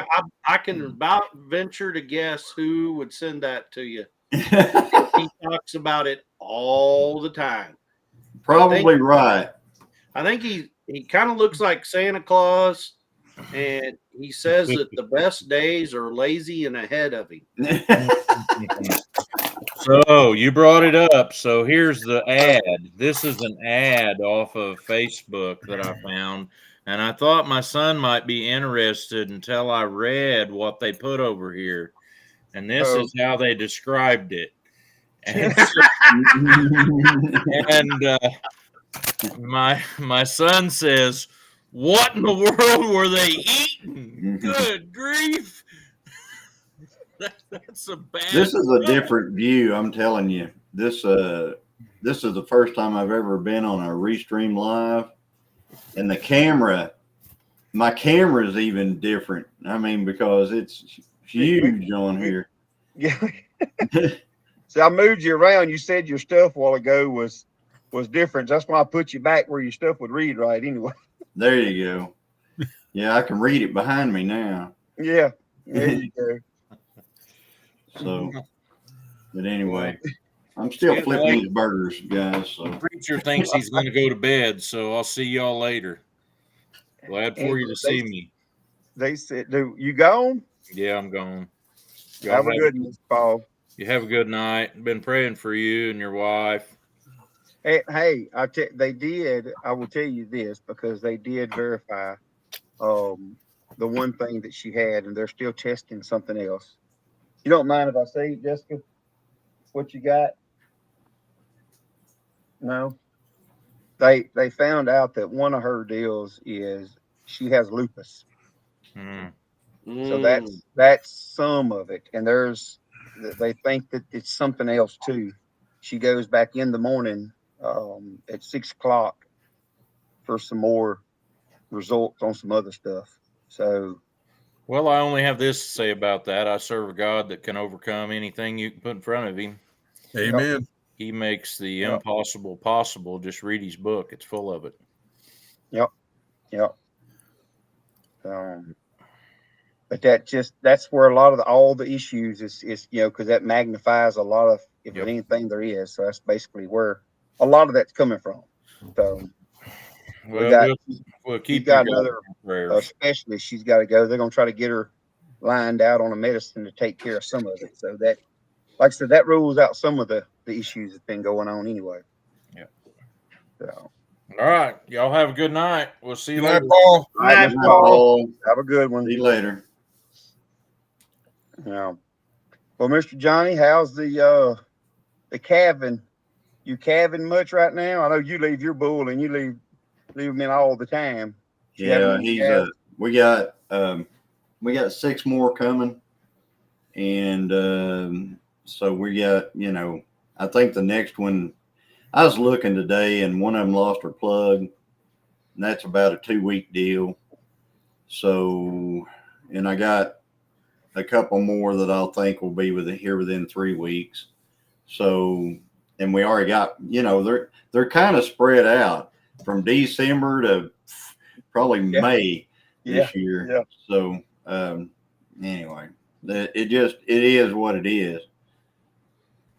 But Danny, I don't have good enough facilities to keep Danny away from the cows. It wouldn't Well, work. ours right now, and that's what Dad told me today. He thinks when he puts his bulls back in, he's gonna leave his in. So if he does that, it's gonna be hard for me to take mine and leave him by himself. You can't hardly keep him. I mean, we got good fence, but he'll get bored over there. He's already done tore himself out one time, I think, because he's had some ladies down the road, the neighbors he smelt, and that was a half a mile away. Yeah, they can smell those bulls can smell a cow for a long way. We just pulled Dad's bulls, and which we also got. Have you guys seen these portable stationary corrals? They make them like 20 foot long, and they got 2 feet on them that's made out of like 5 or 6 inch pipe that's squished into an oval, welded to it, that stick out like 4 or 5 foot. You have to use a tractor to move these things, but you can build. I mean, so we built a pen out of them with gates and everything, but we pulled all of Dad's probably half. I'm going to say his herd's probably half done. Mom's getting ready to start on hers. I think Dad said he's got, out of this bunch at his house, I think there's 19 or 20 left to calve, and he's probably got close to 30 on the ground already. But yeah. And then Trey's got one cow that decides she wants to go eat where the grass is greener and escape. Well, she didn't go to where the grass was greener. The grass was greener here. That was my fault. I left the hey Avid, what's up, man? Hi, Avid.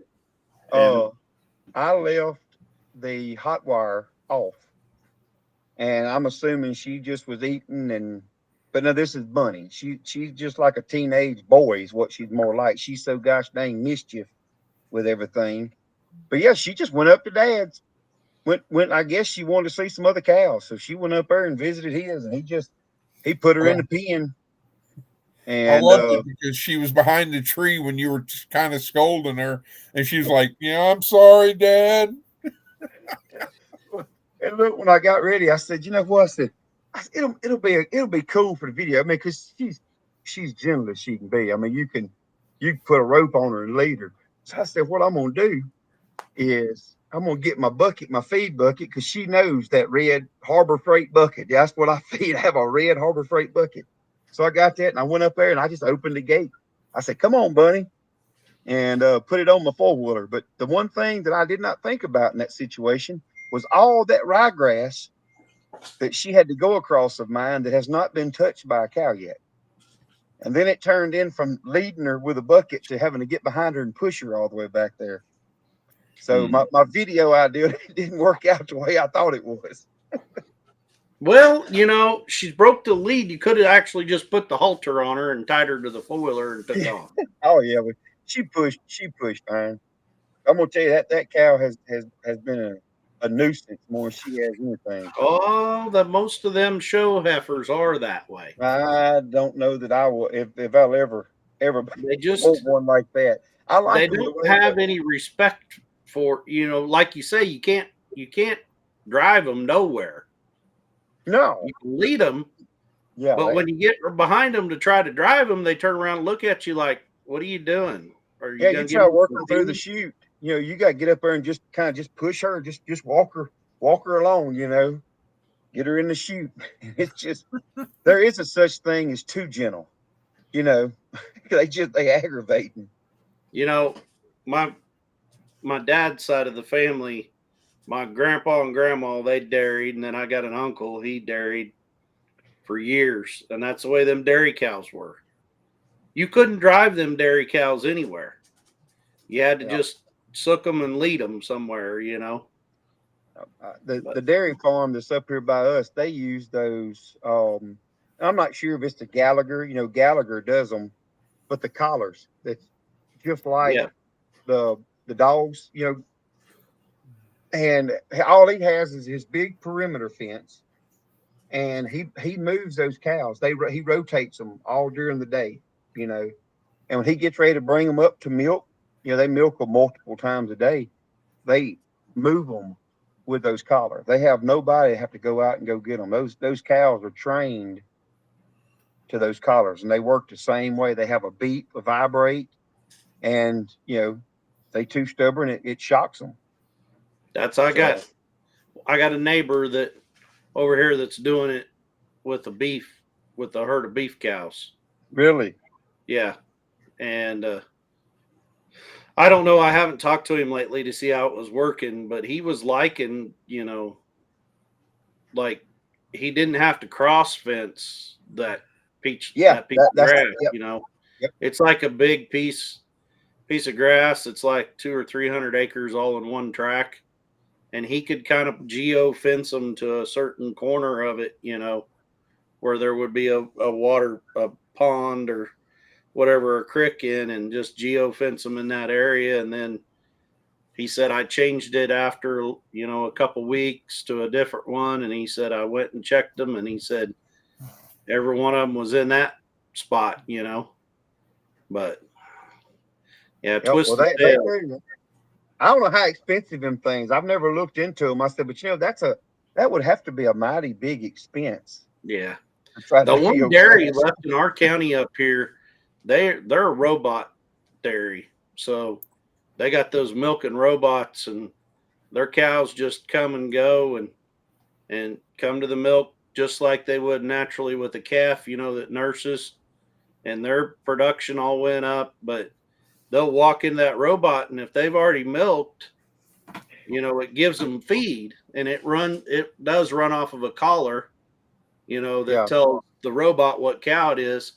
And if it's been there a couple times, like they'll put in there, you know, that they can only come so many times, and it won't give them no feed. You know, when they come to milk, it'll drop a little bit of feed down in this like feeder, and then it automatically just comes out and cleans the rudder up and attaches, and it, you know, it milks them and stuff like that. But it's the darndest deal. Like, it takes their temperature and everything off of sensors, you know, when it's milking and stuff like that. And the thing that they did not even think about was they're all an AI herd. You know, they don't have bulls. They AI everything, artificially inseminate. And their conception rate has multiplied. I can't remember how many percent that he told me, but it went way higher because that thing is checking temperature so much. And of course, when they come into heat, their temperature changes. They got to watching that with their heat cycle, and they're getting a lot better take rate or breed rate on them. Really? But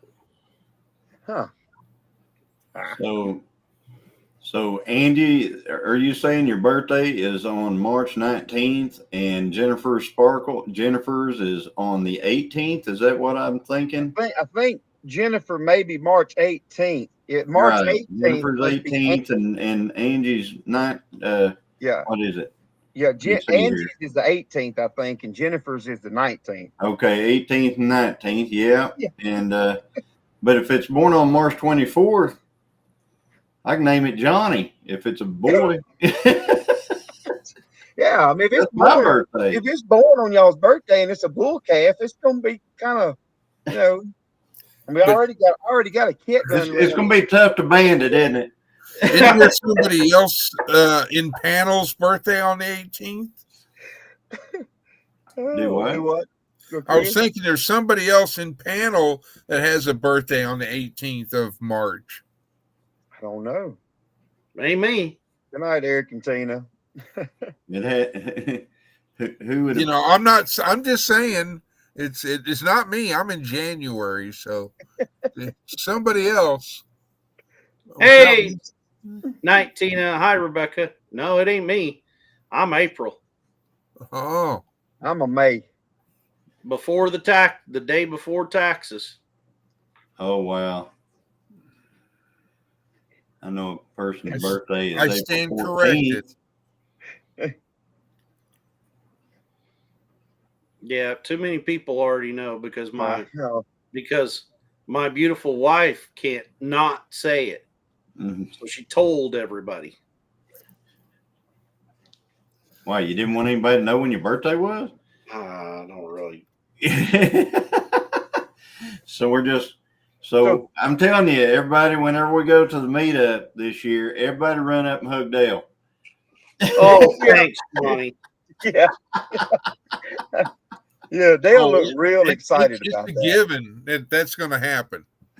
You know, Lisa just made the comment earlier. She's like, we've been really good about not catching the cold flu this year. And I said, you know why I haven't caught it? Because I ain't been nowhere for all that hugging to happen to me. That hugging all over people. Look, my daughter Mallory is not a hugger. She won't let me. I mean, nobody. I'm telling you, she is not a hugger. She is anti-hugger. I talk a big game, but if you come, I'm gonna hug you. Yeah, I seen that. I seen that. But So how old was your birthday? I didn't grow up that way. Like it's yeah. The rest of my family is not that way. Not remotely. Sorry to hear that, Ed. Go ahead, Johnny. Huh? I thought you had some. Yeah. Oh, Yeah. Ed Whistle Stop Homestead, and he said he wouldn't be at the meetup. I said, Well, sorry to hear that. What meetup are we talking about?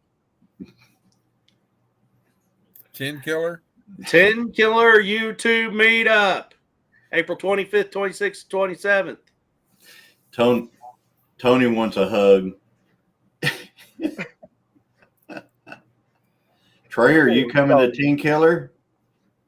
I don't know. It's up in the air right now. It is 10 Killer is actually on weekend that I'm working. I'm I work a 7 on 7 off schedule, and 10 Killer is when I'm working. We haven't ruled it out. But you're off on the Mid America one. Yeah, Mid America. I'm off for Mid America. Okay. And that's the only reason why I was going to Mid America is because that's when you said you was going to be there. Yep. So I can take custody of Bunny. Well, we're trying. Like I said, if I would really like to come to 10 Killer. So we really like you to come to 10 Killer. Yep.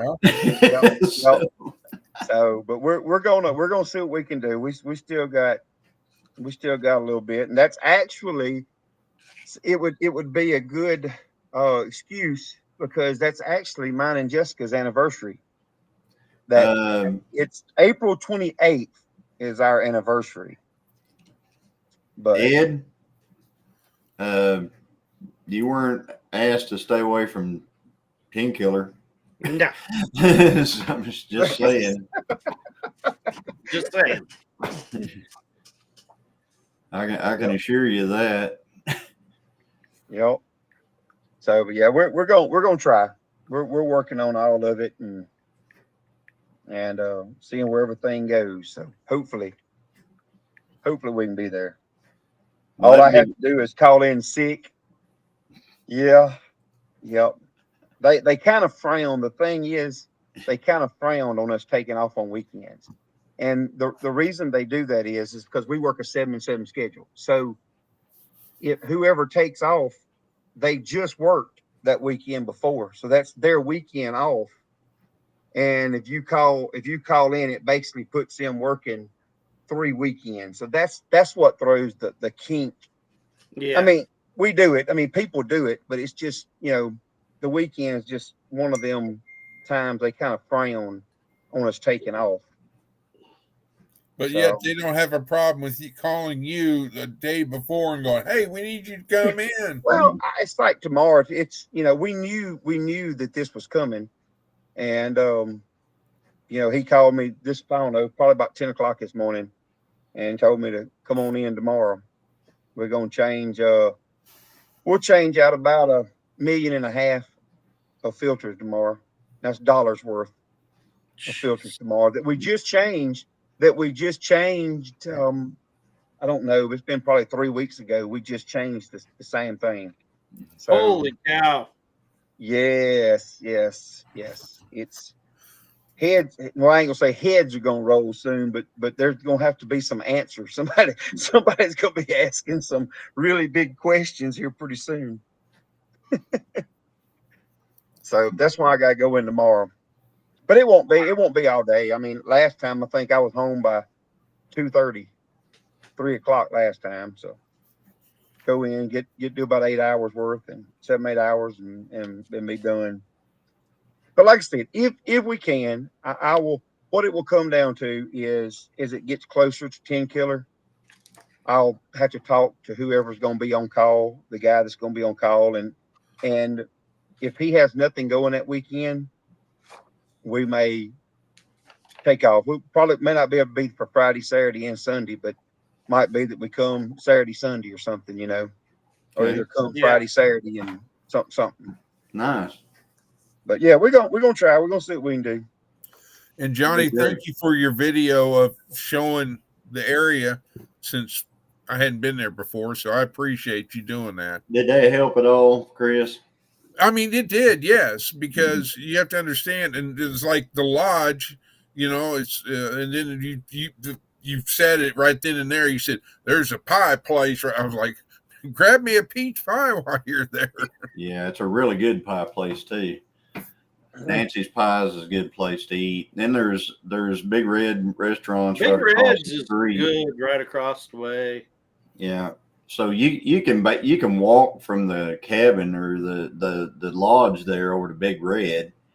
Just watch the highway when you're crossing it. But That highway's kind of. but it's not like it. Mickey. Hey Mickey. What's up, Mickey? Hey, Mickey. But anyway, yeah, if that's is that where you're going to stay? Is it the lodge, Chris? Yes, sir. Yes, sir. Okay. Yeah, you'll be real close to. And if you paid attention, you'll see about how long it took me to get from the lodge right down there to the lake. I mean, it's just right down the road. 6 minutes, I think, is what I timed it at the most. That'd be about right. Yeah. But you can run down there. I mean, if you got to run back to your room for whatever reason, while you're there, it's 15-minute round trip. Well, so the thing I'm looking forward to is, what was that Jesse was talking about, Jose's or that Mexican restaurant? Yeah, Jose's. What day are you coming? I'm going to drive down Friday, and I'm set for Friday, Saturday, Sunday. Oh, okay. All right. I was going to ask, is that should I change it for Thursday, Friday, Saturday, Sunday, because all y'all are coming down and all that. That's awesome. The thing that makes like Mid-America, what makes it hard for us or for me, is that's going to be right full blown hay season. Mm-hmm. So it's one of them deals there, like Mid-America, that if I'm off, we're going to probably be in the hayfield, So do I need to send Lori's prepping for Heaven's Learjet to pick you up? up? Can you do that? We'll make a flying trip. We might do that. And then, have it on standby, so when you have to hop back on, you can head back to Louisiana. Louisiana? Yeah. I want to tell you guys about another restaurant, and I'm really excited about this one for, like all of us to kind of get together and go to, and that is the Princess Drive-In. Now, Ed will know about that, but it has changed hands. It's totally been remodeled. They've opened it way up. It's got a huge dining area, and they serve about everything. Now, I know Ed is in the chat, and he's going to say, it's totally different. Different owners, totally redone, totally everything. It is nice. And me and Christine love to eat there. Where would I go, Johnny, to get some fried okra that is done in cornmeal, that is not frozen and breaded in whatever junk they have, but it's double dip fried okra? I don't know. I'm going to tell you that the fried okra at Big Red's good. I'm sure the fried okra at Princess is good. And they don't have any fried okra at Jose's, so can't help you there. No. But there's another restaurant that's back toward town called Del Rancho's, and Del Rancho's is really good if you like a really big steak sandwich and stuff like that. Yes, I'm talking about the one across from where you were working, Ed. But it has, like I said, it's got new owners. They totally remodeled. You wouldn't even recognize it now. I mean, it's totally different. I mean, it's way different than it was. And I saw Dakota said the Red Fern Festival has me interested. And yeah, and catfishing ought to have you interested too. After I saw what you were catching last year down there at the lake while we were down there. Trey's supposed to bring some crawfish, if I remember right. Who? Trey's supposed to bring crawfish. Trey's gonna bring crawfish. Yeah. Awesome. That was the trade for the oatmeal cream cookies, you know. If Trey's gonna do that, I hope crawfish go way down before I have to buy that many crawfish. Oh heck, they high right now. Where I seen somebody post, was it Dana that posted them? What they are right now is like $7.95 a pound or something like that. I was like, woo. Yeah, they high. But look, people buying them, man, just because they're out, and they're not even real big right now. But people's buying them just because it's crawfish time. It's crawfish boil time. Crawfish it's definitely time. crawfish time. Yep. I don't know. Like I said, we might could do some ice cream. I don't know about no crawfish though. What? We might could hook up some ice cream again. Yeah, that homemade ice cream. Yep. Nice. Yeah, I've heard about your ice cream. Yeah. It's good stuff. Yep, that's what I've heard. Sean and Kelly make some pretty mean ice cream too. Yep, that was all good. Yep, all good. So, but yeah, if everybody can make it, you know, we're all excited about it this year. It's going to be a lot more laid back than it was last year, and that's one of the reasons why we're so excited about it this year. So, yeah. I mean, I wouldn't be ashamed. I wouldn't be averted to, you know, actually throwing a hook in the water at some point. But, you know, I don't know that I will, because, you know, I have the opportunity sometimes to go fishing, and I just don't, because I've always thinking there's something I could do over here. You know, there's always that in my mind. I can go do that. I mean, I could take the time. I could just say, I'm going to take a day off from whatever I'm doing, and I'm going to go fishing. It never works that way though. Yeah. But I'm hoping when I get that. Mine. Oh, did you? I got my fishing license. I'm hoping that whenever I get that little 60 model Jeep running, I'm going to pull the top off of it. I can throw a couple of fishing poles in the back of it and drive it down there to the Illinois River and fish out of that little Jeep. I think that'll just be cool as heck. Are you going to try to straighten out that rear corner if you get? Yeah, I'm gonna pull around on it a little bit. I think what I'm gonna do is actually put that. I'm gonna pull around on some of those little dents on it. And I think what I'm going to do is try to get the oxidation off of it. And I think I'm going to put that patina stuff over it. That, you know, it's kind of like a clear coat you put over patina that really brings it out. Patina or 1776. That's Vice Grips. You know, he sells it, but it's a clear coat to put the patina back over the top of it. You know, is that what you're talking about? I just want to see the patina, but I don't want it to look dull. Yep. So anyway, that's what I'm going to try to do. Yeah, Lisa and I watched one the other night, and it was, I don't usually watch like those great like Vice Grip Garage and stuff like that, but there was a suggested one, of course, with a Ford truck, because you all know me, I'm a Ford guy. Oh yeah. But he pulled this Ford out, and he wet and dry sanded, you know, it and got it smooth, and then he clear coated it, like you're saying. It was so cool with the rust, the patina rust and stuff like that. And then he cleared it so it won't ever rust anymore. Lisa, even when it got done, she was like, man, that is the coolest thing ever. Like it just, Yeah. I want to tell you, those tires that I pumped up with that little bitty air compressor are still up. Every one of them. That's what you get for bias ply old school tires, man. They are still up. You get that thing running though, and you took off driving with it. You're gonna have to get them round. They're still gonna be square. Yeah, they're pretty square right now. Yeah, the Goat Island out there in Dakota's talking about Goat Island out there in Tenkiller. Goat Island. Yeah, there's I seen he said that, but yeah, there's a Goat Island out there.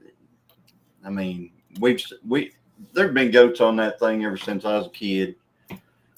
So they pretty much eat everything off of it. Just an island with goats on it. Just wild. They like wild or no bodies.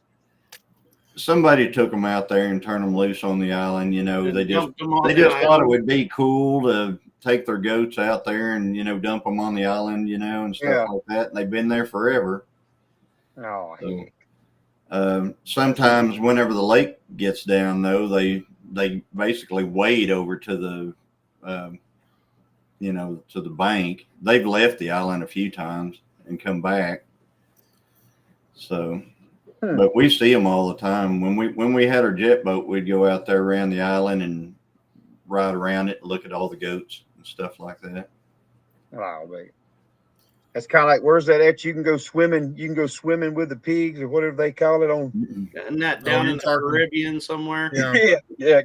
Yes, you can go there and go swimming with the goats. Down in the Caymans. Yeah.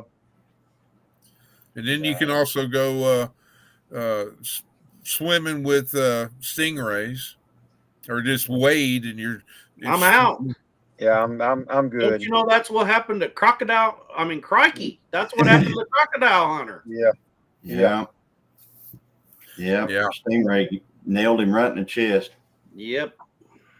Got him. I guess that stinger got right into his heart. Yeah, that's what they said. I think that's what they said it was. Yeah, that's crazy. Kind of like the freak deal that happened to Lane Frost, when the bull broke his rib and went through his heart. Yeah. Stuff like that. He was a good guy too. Yeah. Man, people ain't used to this time change yet. I can tell. It's almost 11 o'clock at night. Well, like me this morning, that's Paul was saying that he had a little of that, lag or whatever. Well, not me this morning, 5 o'clock. Because normally I get up at 6 for work. I'm like, thought, my alarm didn't go off and I'm late. And I was bright-eyed and bushy-tailed and around and all dressed and out the door earlier than I normally am, Well, until Dakota, I know that they're considered feral, but you're not supposed to mess with them at this point. They're kind of protected out there. They really, because there's been people talk about going out there and bow hunting them on that island and everything else, and they tell you to leave the goats alone. So yeah. Wow.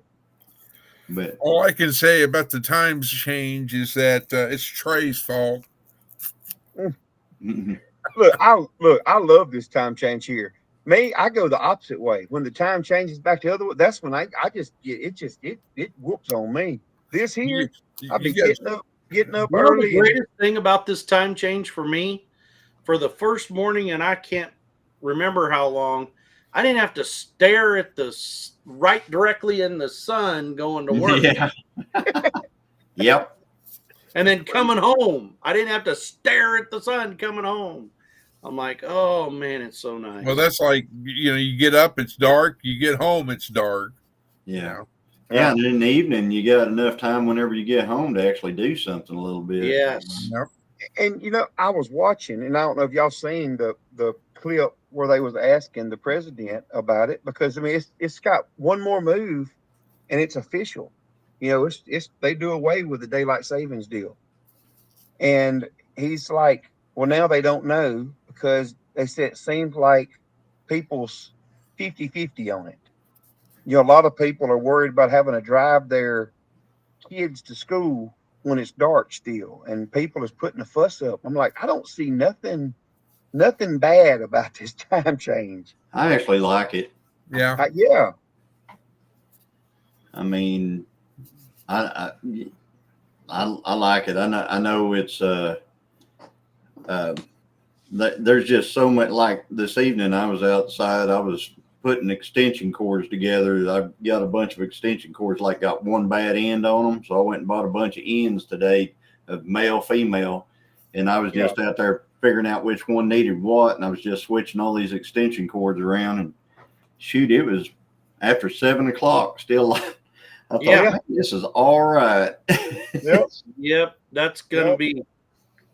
Yeah, I'm excited to come home tomorrow after I teach my last class, and in the day I'll be able to actually have some daylight to get some stuff done when I get home. Well, that was like midnight. I mean, I'm telling you, it was 8 o'clock. I was 8 o'clock or so before I come to the house today, and it was dark, but it was still wasn't completely dark. It was still a little bit of light there. It was fading quick. But I mean, that's what I like about it. It's late. And that's why I said I don't know. I'll tell you wish what, they would leave it. I like this one better than the one in the fall, because the one in the fall usually hits right in the middle of when I'm hunting. Yep. And I'm getting up at 5 o'clock in the morning, and then the next morning I'm getting up at 4 o'clock in the morning, and it's just well, and that's what the mental side of that. I'm like, yeah, exactly. And, some of the older guys at work, they was fussing about it last year when they, Louisiana here, they passed the law last year to do away with it, but it had to still be some federal stuff, which is what they're trying to do now. And they was fussing, they said, why you want to get up so early and then, hunt so late? Then I said, would you understand you wouldn't be out? You wouldn't have to get up as early if they change the times, You instead of having to get up at 4 o'clock, you could get up at 5 o'clock. But they were just like, no, that ain't good. I'm like, no. Man, Tim, he's down there talking about cooking all them mud bugs like crazy. Yeah, like I said, it'll be the prices. They're steadily going down. And Tim, he may have a hookup. I ain't got no hookup. And Dakota was talking about catching them earlier. But around here, if there's somewhere that you can catch them, people here, they're everywhere. I mean, there is people that crawfish round the clock if it's somewhere they can catch them. And like there's a lot of big ditches that it's a big popular spot. But I'm telling you, it's lined up with people catching crawfish. It's big. I mean, crawfish is that's the big thing down here. Well, they do net them. Yeah, they have this net. They have multiple ones, but one of the common ones they've had for years, it's like a triangle, and it's just a net, and you just put your stuff on it, and you just pick it up out of there, and they're just on it. They eat. They have some other ones that are cages built that they do the same thing, but yeah, I mean it's big down here. We used to put a piece of bacon on a hook, and just drop it down beside the rocks, and crawdads would come out and they'll grab a hold of that piece of bacon. They're not caught on the hook, but they'll grab hold of that piece of bacon, and you just pull them out. And we were catching some over here in this creek called Spring Creek that's over here by Pegs. It's a extremely clear, cold water stream. It's spring fed. If they would stock it, it'd be a trout stream. But we were catching them, that long down there. And they're really kind of a blue green color. I was gonna say, are they a different color too? They're like a green and bluish, blue. bluish green, they're they're really pretty whenever you go under the water, you know, with like some goggles on and you see them on the bottom and stuff. They're really nice down there, but they the water is super clear, and we ate them. Anyway, man, I'm gonna have to go over here and eat me a hamburger. So Your hamburger's gonna get cold. yeah, my hamburger's getting cold over here. They got cooked up, but yeah, Christine, she was in a collaboration, and she used about half a package of our one of our hamburgers. You know, she used a pound of it. Yeah. And so I cooked up the other pound just to keep it from going bad. And I thought, well, I better eat a hamburger here at 11 o'clock at night. I got to get up early in the morning too, because I got some stuff I got to get done. I'll be out of here. Got another auction? Huh? Got another auction? I do have one. But I want to tell you something. I've been to two since the last one that I did. I've been to two auctions. I filmed one of them, and I didn't film the other one. Really? The one I didn't film was a divorce sale. Yeah. And both parties were there, and they were hostile toward one another. And oh my. yes, and they were selling guns and everything. I was actually there to buy a gun. I mean, that's my whole reason for going. I went to buy a gun. Sorry, Trey, for saying gun on your deal, but but anyway, I know some people out there in the chat wigged out about it. Yeah, I was sitting here with that look like, I mean, she was making him sell off his guns too. I mean, it wasn't a choice. I went to buy a 35 Marlin lever action. Nice. What I went to buy. And So I started filming when I got there, and then I realized right off the bat, man, the vibe just isn't here. You know, you can tell when the vibe's off. And so I put my stuff away, and I went over and talked to the owner of the actual auction, the guy who actually owns the auction company, and he said, yeah this is a divorce sale. And I noticed that there was people following the auction around. Not that, you know, you'll have one person, usually there's a lady there, and she's writing down the number who bought it and how much it was. You know, she's writing down that information. Well, there was somebody following her that was writing that stuff down too, and that was the one who didn't call the auction. Oh. And that was because the wife was watching. The man called it for it to be auctioned because the judge ordered it be auctioned. So she followed to make sure that they knew exactly to the penny how much that stuff brought, because she's going to go, you know what I'm saying? It was going to go, and it was pretty bad. I mean, it was a really nice selection of guns, really good selection of guns. You know the divorce is going bad when the judge has to step in and say, you know what the answer is? Just sell everything. Yeah. And that's not bad. And that's not the only thing. It's been 5 years.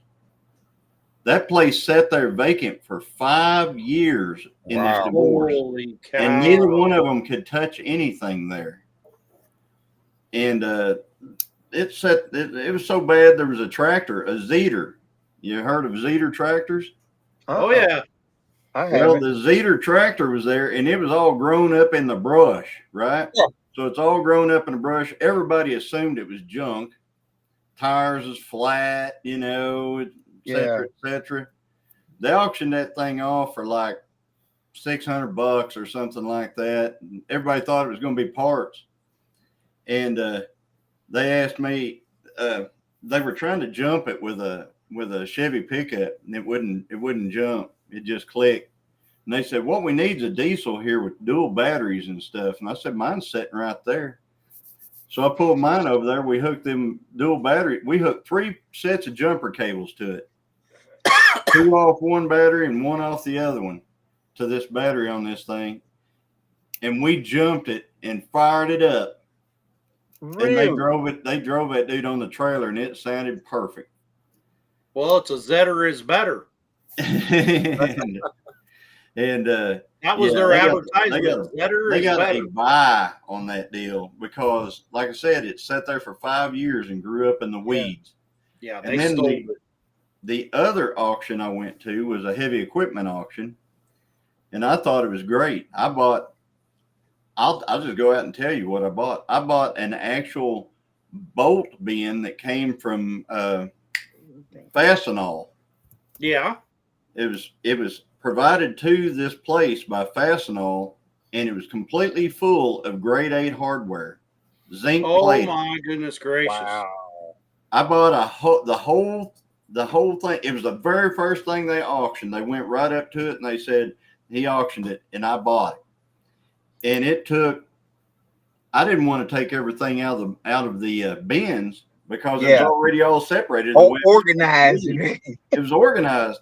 Yeah. So I got 4 guys to help me, and we got it loaded on my flatbed, and then I bought some extension cords and stuff like that. But anyway, that video, I got to working on it this morning. I was messing with it. I had no sound from about, well, 3/4 of it. I had 0 sound whatsoever. Oh no! It's because the media mod went bad on my camera. No way. So yeah, so I threw that one away. I just threw the whole. I just deleted the whole thing. I was like, I'm not even going to try to mess with it. Wow. And, So I didn't even know that the media mods could go bad like that. Oh yeah, I've had 2 of them go bad. Media mod goes bad pretty quick. Really? Yeah, Man, mine has done been put through some abuse. The only problem I've had was I had something that happened to one of my Rode. I have the Rode Wireless Pro mics. That's what I use. I had one of them that something went crazy with it. Yeah. And it hasn't done it since, but I've kind of been leery of that one. So I haven't used it. I lost a whole video because of that. It started out, I done my, hey, everybody, whatever. And then poof, the rest of it was just. Yeah, you got to share me. I just got a media mod, and I just got lapel wireless mics too. So, well, let me tell you something, Trey. You say it was this. It was probably your media mod. Well, what it could have been, but I think because you have to plug that into it. Yeah, you plug in the media mod. I haven't had an issue, but the thing was, the very next video I did, I started using that one and it messed up again. And I swapped and put my other one because it's got 2 mics. Put my other mic on there and never had a problem. And I called Rode, and because they're not but like 7 months old. And them things, they aren't cheap. Was it the mic? Was it the mic or was it the? They thought it was the mic. So what they made me do, that's the receiver. But here's the thing: the receiver, the receiver is supposed to still have it. I had nothing. It was like the battery was dead on it or something.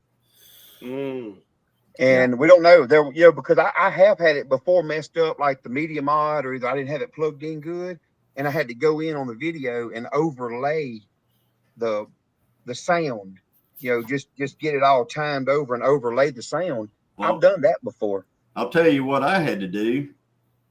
I was using this cord right here, this cable right here. And this is my old cable. I took my old cable out and hooked it into the brand new thing right here and got my sound back. This cable right here is bad. Yep, and it's brand new. The cable is. Really? So yeah. So I switched it. How do you get the deal to attach it to your media mod? Well, you don't. It's made for it. It comes with it. See this right here? Or Mr. Johnny, he may have it. Whenever you buy like the Rode mic and stuff like that, it comes with the cable and all that stuff. And what you do is you just slide it into the side of your media mod. There's a place where you're using the belt clip and sliding in there. Yeah, and then it plugs right into it. Okay. So that's my Movo that I just got. I didn't know if I had to get like a separate bracket to attach that receiver to, or it just slide. because I tried it. It will slide right in there. Yep, Yeah, that's what it's slides in on the side like that. It just, Yeah. it comes off, slides on, and you plug it right into the actual media mod itself. And then this thing right here, you can put it right on the top like that. So, And use it like that. and you can use it like that, or you can clip this to your shirt or hat or whatever you want to do. But yeah, Well, have you thought, would it be better to go to a cage if the media mods are that bad? You know what I'm talking about? You can go to what's you called could. a cage, The and thing then I you like get about an adapter deal that plugs in, and it'll Mhm. house it inside the cage. I mean, any way you can plug it in, because if you're not using the mic off the media mod, all it is a camera holder. Yeah, that's kind of what. So that's, I know I like some of these other channels that I follow. I was watching one of them. They were talking about their rigs. It was like several of these, Mhm. Successful channels. And Johnny, you're highly successful, so I really appreciate what you're saying. But they were talking about that they went away from those and they all used cages, is what they called them. It was like a cage and another deal. Now they all used the Rode mic, but they used a variation of it. Like they had a bigger Rode mic that went on the cage. That's something you can buy after. You can buy And that. I mean, this thing looks like it's as big as a Huge. kosher dill pickle, Yep. then they had, like you guys have, the actual lapel. See, I'm gonna tell you this one. If you'll see, and I don't know if Mr. Johnny uses it much, but this thing here does really well. A lot of my videos, depending on what I'm doing, I don't even put my Rode on because it picks up. Yeah. Really well. The only problem is whenever you turn the camera away from you, it looks like it's got a mic on both sides. But it you don't. You can tell as soon as you turn that camera away from you and start filming something else. You're like, you can be talking in the middle of turning that, and whenever you can hear the difference. Yeah, you got a different muffled voice, and that's so that's the reason why I try to use a mic, so I get the same sound whether I'm looking at it or. Well, I'll be honest. I've never thought of doing it the way you just done it right there. That'll be the way I'll do it from now on. Even if I'm not going to wear my mic, just have them two hooked up together. Not hooked up together. You know what I mean? Have the mic on the media mod with the receiver. I've never. Yeah, be careful though. You know how many times I've lost that thing off there? I want to show you something. Can you bigify me for a second? Yeah. This is my other one. This is the old one. This is the original. I have lost this thing at least 10 times. And I mean, in the woods, off the dozer, you name it. See all those cracks and stuff in it? Yeah. That's from a coyote chewing on it.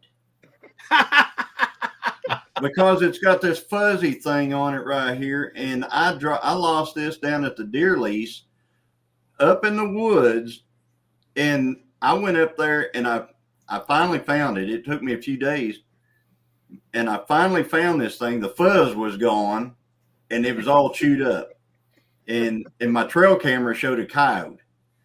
So I was like, but that thing right there, I have lost it so many times, and I'll tell you how I find it. A lot of times, it's still on. You know what I mean?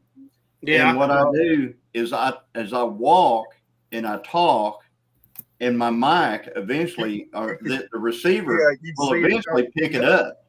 I'll just start going back the way that I came from. Man, it's like playing CB tag.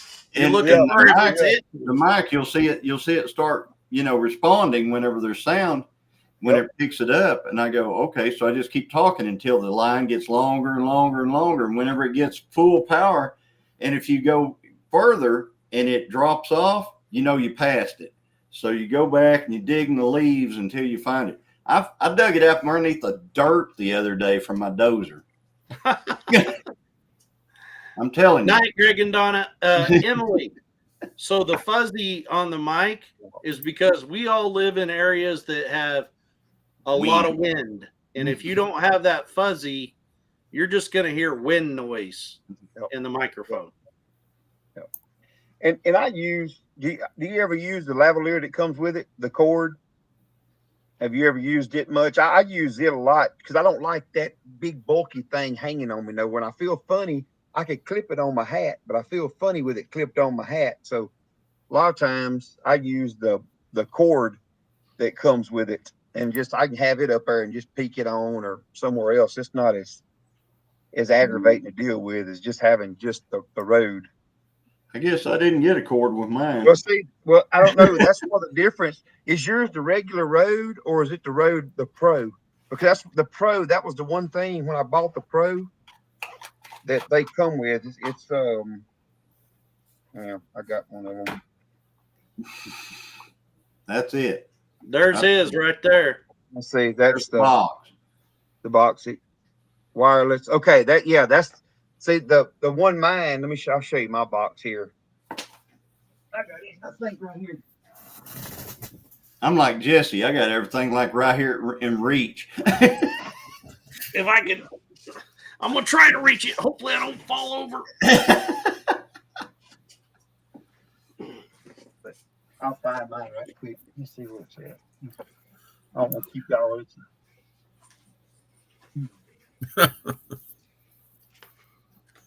Bye.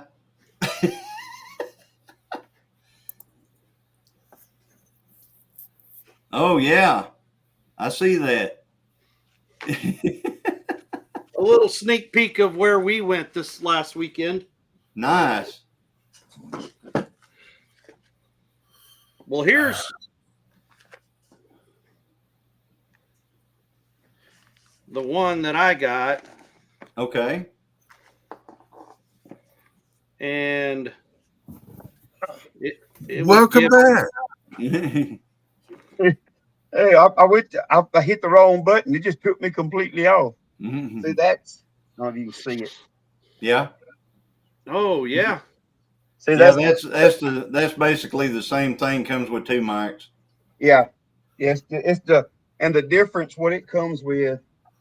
That one, it's pretty much the only difference is it comes with the lavaliers, what they call them, that you can clip on. Yeah. And hook a cord up to it. Yeah. That's from what I was looking at between the pros and the regular one. That's the only thing I could see the difference. Yeah. You know, it wasn't, and it had was one other thing that it said. I don't use none of that. But I'll tell you what, if you wear a pocket T-shirt, that's about the best. But I don't ever have a pocket T-shirt on. Yeah. And the other thing that I like to do is wear those hoodies. Like we have hoodies with our logo and stuff on them. And that string that hangs down the hoodie, just clip it right on that string. That works real good. Yeah. But I've stuck it on my cowboy hat before, but it looks really awkward up there. Yeah, that's mine. I click mine there, and it feels funnier, you know. What's he got here? Hang on, let's get Dale bigified here. Yeah. Well, you can't see him because of the comments. There you go. Hang on, we got it. We'll take that off there for a second. So I got two mics and a receiver. Yeah. What you're saying is I just take this receiver and this clip deal, slide it in that. Yep. Or the top one. Or the top one up there. Whichever one you want to do it on. Yep. That's what I'm doing. Yep. Cool. But I got a wireless charger with this thing. Wireless charger box. Yeah. So, and then test it. Don't make one at your best video ever. Don't make that your test bed.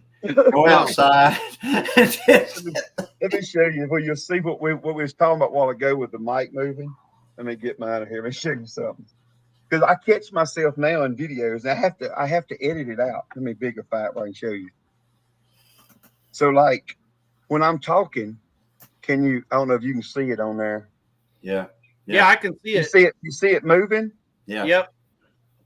That's so I catch myself now all the time. I'll be doing a video and I'll peek over and I'll look to make sure I'm still talking, make sure Well, it's still picking up. I want So, to tell you Emily- something. Now, you need to do something else. With your media mod, Yeah. your camera will actually have that GoPro will actually have that line at the bottom of it. Okay, on the GoPro itself.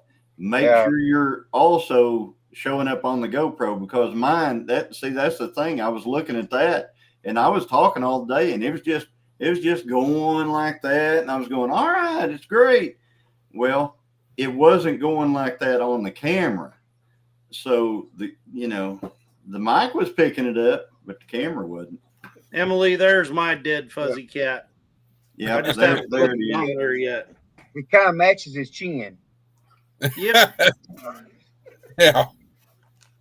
I just haven't clipped him on there yet. Yeah, we Well, got. you see, I don't know. Does yours, Mr. Johnny? Do they have onboard recording or not? Because that may have been the other thing. I can't remember with if that was the deal. So like mine, like where it was doing. No, what mine you did. doesn't on board record. Okay, well, see, mine does. That's why I said, yeah, I've had to overlay. I had to overlay before the whole thing because I didn't have it plugged up into the media mod. And I've done that to myself. But luckily it was there, and I was able to overlay the sound. Yeah. But you ought to see me trying to match up my voice to that sound to get it started. And then every time I put a break in that video, let me tell you, it took me hours upon hours to edit that video. Yeah. No, mine is just simply a mic, and it all goes through the media mod or whatever you got, Cage or whatever you've got. That may have been the other thing. But the crazy, I would have probably went with the regular roads, but they had a special going. They had just announced the pros, and the pros were actually like $10 cheaper than the regular ones at the time. It was just one of those promotion deals that they were doing. So I'm like, well, heck, I might as well get the pros, Mm-hmm. Yeah. Yeah. Well, I mean, the main thing. I mean, like I saw Dakota saying he just uses his phone and stuff like that, and that's fine and everything, Will do. except for you've noticed it whenever you were doing your hunting and stuff like that. It's too hard. It's really hard to do with a camera or with a Yep. phone, especially like if you're wanting to put your camera in a place where you wouldn't really want to put your phone. Yep. Yeah. Like above the brush hog blades or something like Yeah. that. In your hay cutter. Yeah. Or underneath my truck or under my GTO whenever it's going 100 and however many miles an hour it's going at the end of the 8th mile. And I'm going to tell you, Dakota, Mr. Johnny can attest to this. I fought it and fought it and fought it. I'm like, why do I want one of them when I can just use this? But I'm going to tell you, I love the GoPro. I love the camera. I just got to find the right editing software. I just think I'm on the wrong editing software. My thing big. I don't like. What are you editing with? What are you using? CapCut. I use just the what is it called? I got it pulled up. Microsoft Clipchamp. I started using it. Somebody told me to try it. It comes. It is a oh golly, Microsoft or whatever. Apple has what is the Apple one? iMovie. I use iMovie. iMovie, yeah. And this other is just that's what it is. Basically the iMovie version. I mean, Johnny uses iMovie. I know a lot of people use iMovie, but I used iMovie on my phone. When I was shooting with my phone, I used iMovie. But when I got my computer, I didn't get an Apple computer. So I just used the Clipchamp. And it has worked really well. Everything that you see me do, that's where I edited it. It's my hardest part is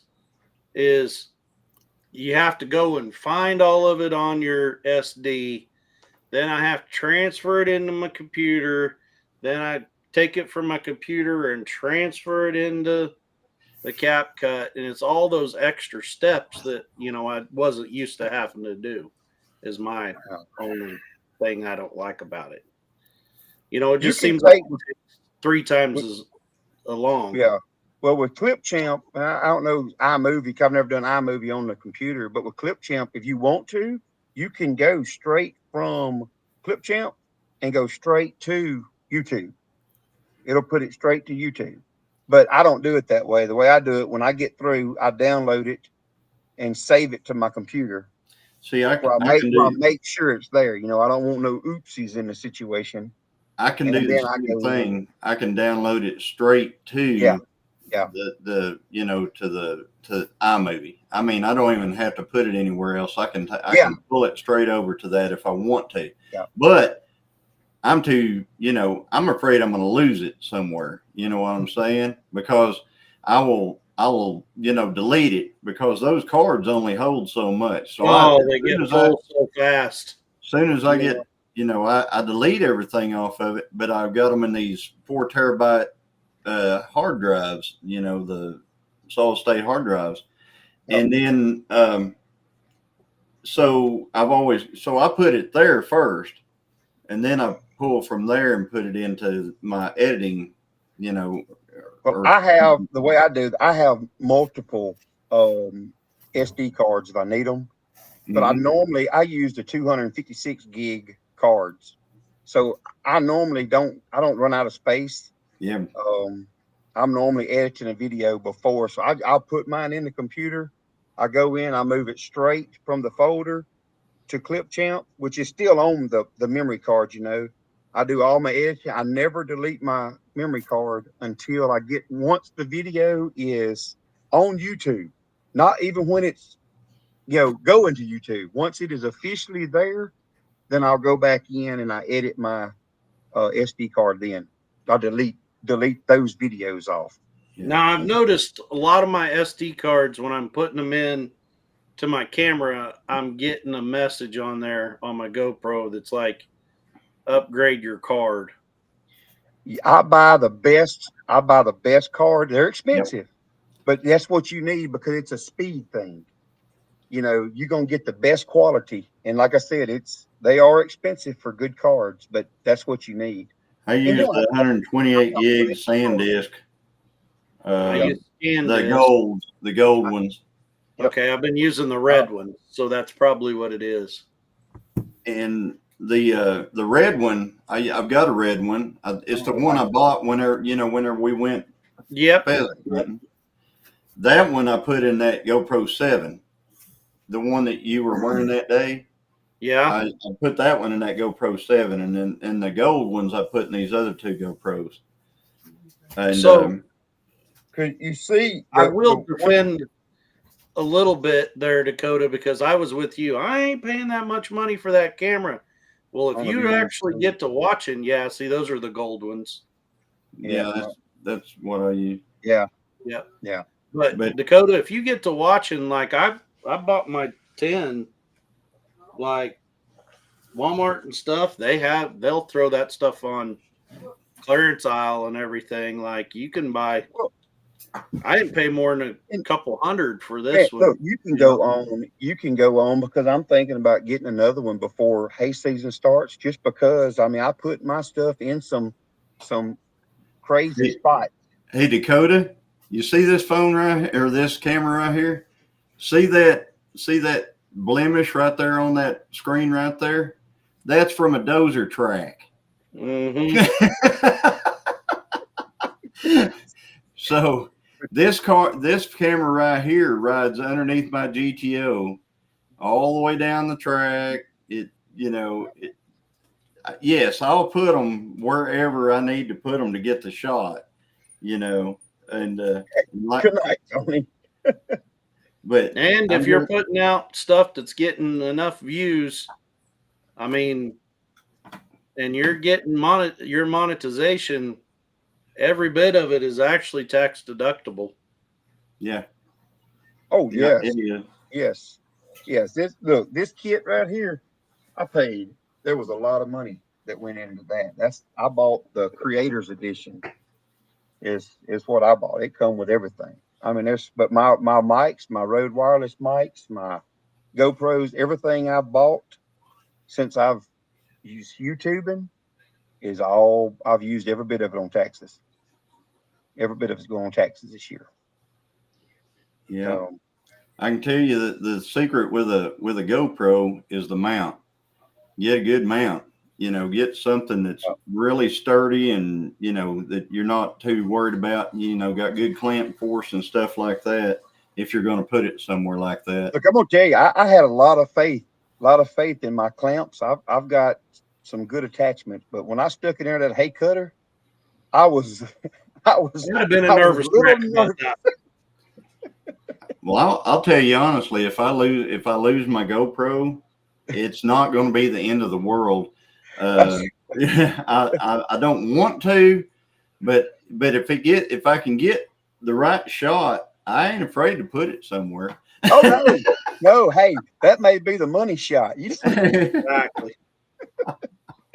Exactly. And I'm telling you, that's kind of, the more and more I get into it, the less that I think about things like that. I mean, because like you say, you can look around, you can find some of that stuff on. Like I said, you go on Facebook Marketplace, and if you're just looking for something, like I'm going to buy another one for this year just in case something happens. But you can buy even like GoPro 9s, which they're older, but they're still not that old. I mean, I think there's nothing wrong with that 7. Not a thing wrong with that 7. I bought this one. I bought this one off Facebook Marketplace used for, I think I gave $70 for this. Yeah. Look, the one that I've got that goes in all those spots, that's a GoPro 5. That's a GoPro Hero 5 that I have. Now, the mic on it, every now and then the mic will not pick up. Something won't work or whatever, But I did do, after so many issues with that last year, I done a factory reset on it that I hadn't even thought about. Somebody said, man, have you done a factory reset? No, I hadn't. I factory reset it, and it had missed a lick. I mean, I got that as a Christmas present, however many years ago it was, that they come out. I mean, Hero 5 is pretty old. I mean, I know it's probably been 15 years, probably 12, 15 years, maybe. Yeah, that was like the first one. You want to be a hero type. That was it was the first one that was when they kind of went to that fancy look. You had screens on the front, and Yeah. Have you got one of these? I put one of those in each little sections. Do what, Dale? Serena's talk about bare root starts from strawberries. How many to put? You haven't got one of those? No, that thing is intriguing, very intriguing. Because it just makes your field of view even wider, doesn't it? Yes, like I can put that, on the roll cage up kind of in front of me, and it will video it. Like if I'm pointing it back at myself when I'm going down the track and the GTO, it will. People will be able to see my hand on the shifter. They'll be able to see the car in the other lane. They'll be able to see me, my whole, everything about the inside of my car and the other lane. You know, so and the thing, and it'll follow wherever the movement is. It will actually follow the movement itself. Oh, okay. Really? Yes. I didn't know it would do that. Yeah, it will. It'll follow the movement. And look, that DJI, what do you call it? Osmo, the new. It's very, very it's very high too. But it will. I was going to say, you want to talk about expensive? Right there, it is. But you can take the screen. If you turn the screen vertical, it films in vertical, like for shorts or something like that. And all you do is you flip the screen sideways. It goes to like the 16:9. But the thing that's cool about it is when you set it up, if you're going to say in your shop working, it will follow you wherever you walk around in there. That new Osmo, DJI Osmo 10 or whatever it is, it will follow you everywhere you go. That's it's ooh, yeah. Yeah, that follow technology is pretty cool. Well, Yep. I know that Johnny, you got that GoPro. One of the channels I was watching the other day. Well, it was around Christmas time. That's what his kids The got night him time. was a mini DJI like drone. Excuse me. And he uses it in his hot rod. You know, building drag cars and everything. He'll just turn it on and it just follows him around the shop when he goes and gets a wrench or he goes back to the car. It'll just Yeah. move and keep him in the picture the whole. So he's just constant. And he's like, they're filming him and he's like, well, let's see if we can confuse it and like run it into stuff.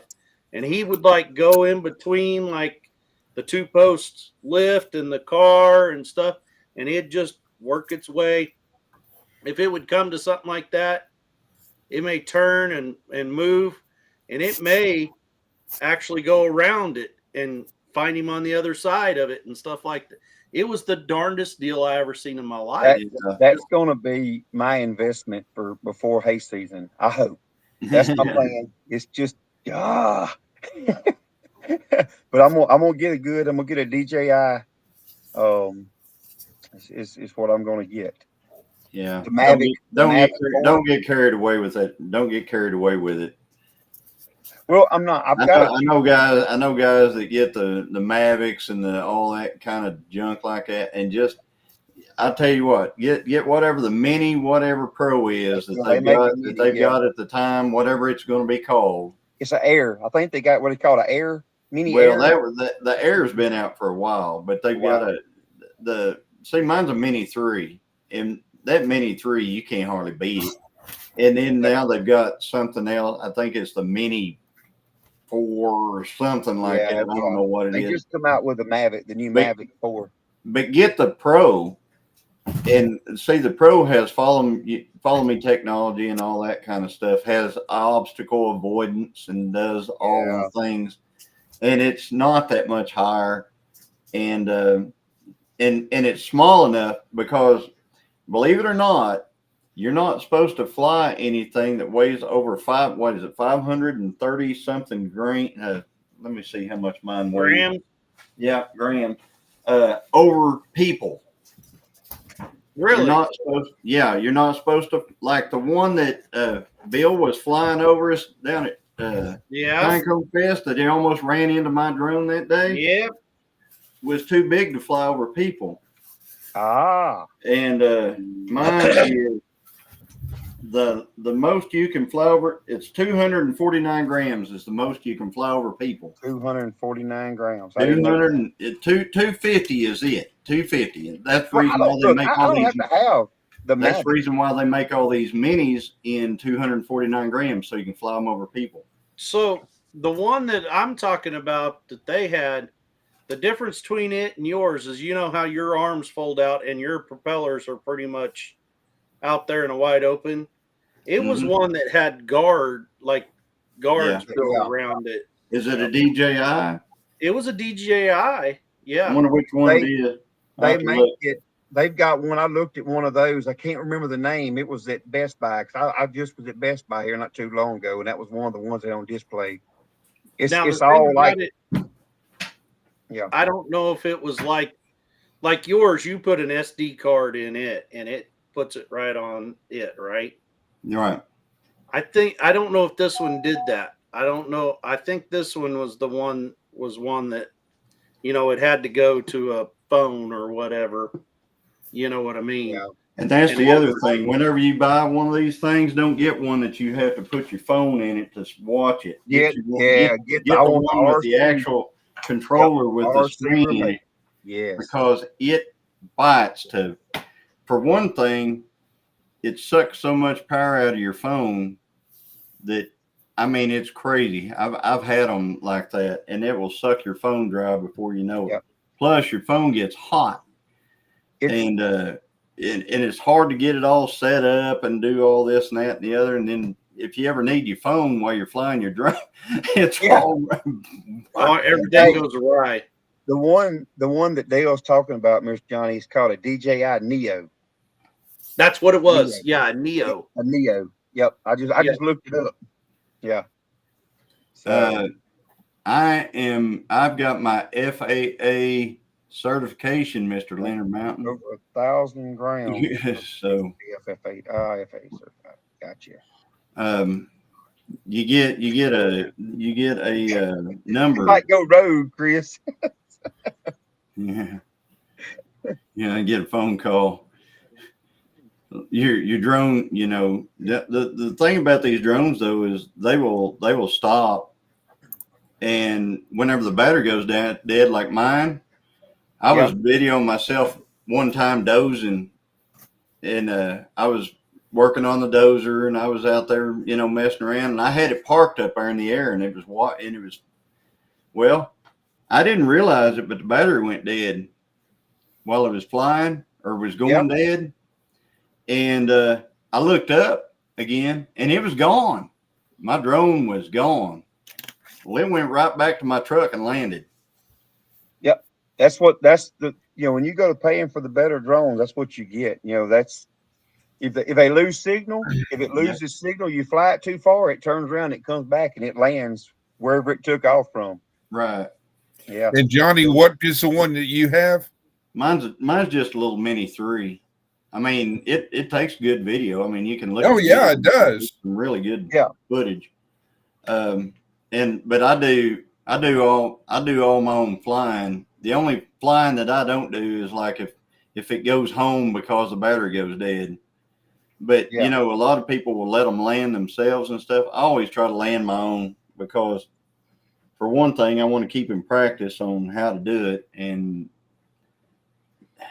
I don't know. I like to have it video, and a lot of times I'll video all the way to the land, you know, and so well, like the other day I landed it on the back of my truck because I wanted to get my hoodie that I had on a video of my hoodie, so somebody could go, hey, I like that. Maybe I'll go over there to the like that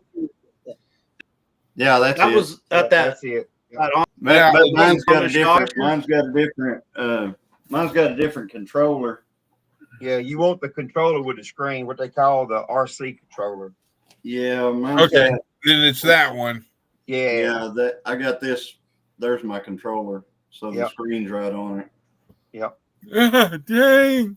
See, I got this one just to play with, to see, and it's got the camera and stuff on it. It does, but it's the camera's not bad. But I got it just to have something to more or less play with, learn how to fly one before I spent money on one. I'm going to tell you, the camera on that thing is probably pretty shaky, isn't it? Yeah.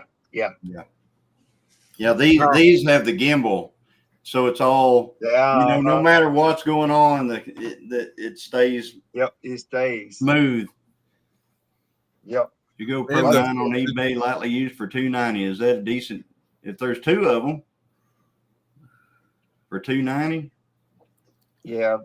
If they're good, I wouldn't give $290 for. If they're good, Get the 9 is a pretty good GoPro. The 10 is I know a lot of people have griped about them, but I don't have any trouble with mine. I think the only thing they said with like the 10 or something is overheating, isn't it, Mr. Johnny? They say they overheat. They said they overheat, but mine don't ever overheat. So I'm gonna tell you what I figured out. If you film with it on 4K, it gets way hotter.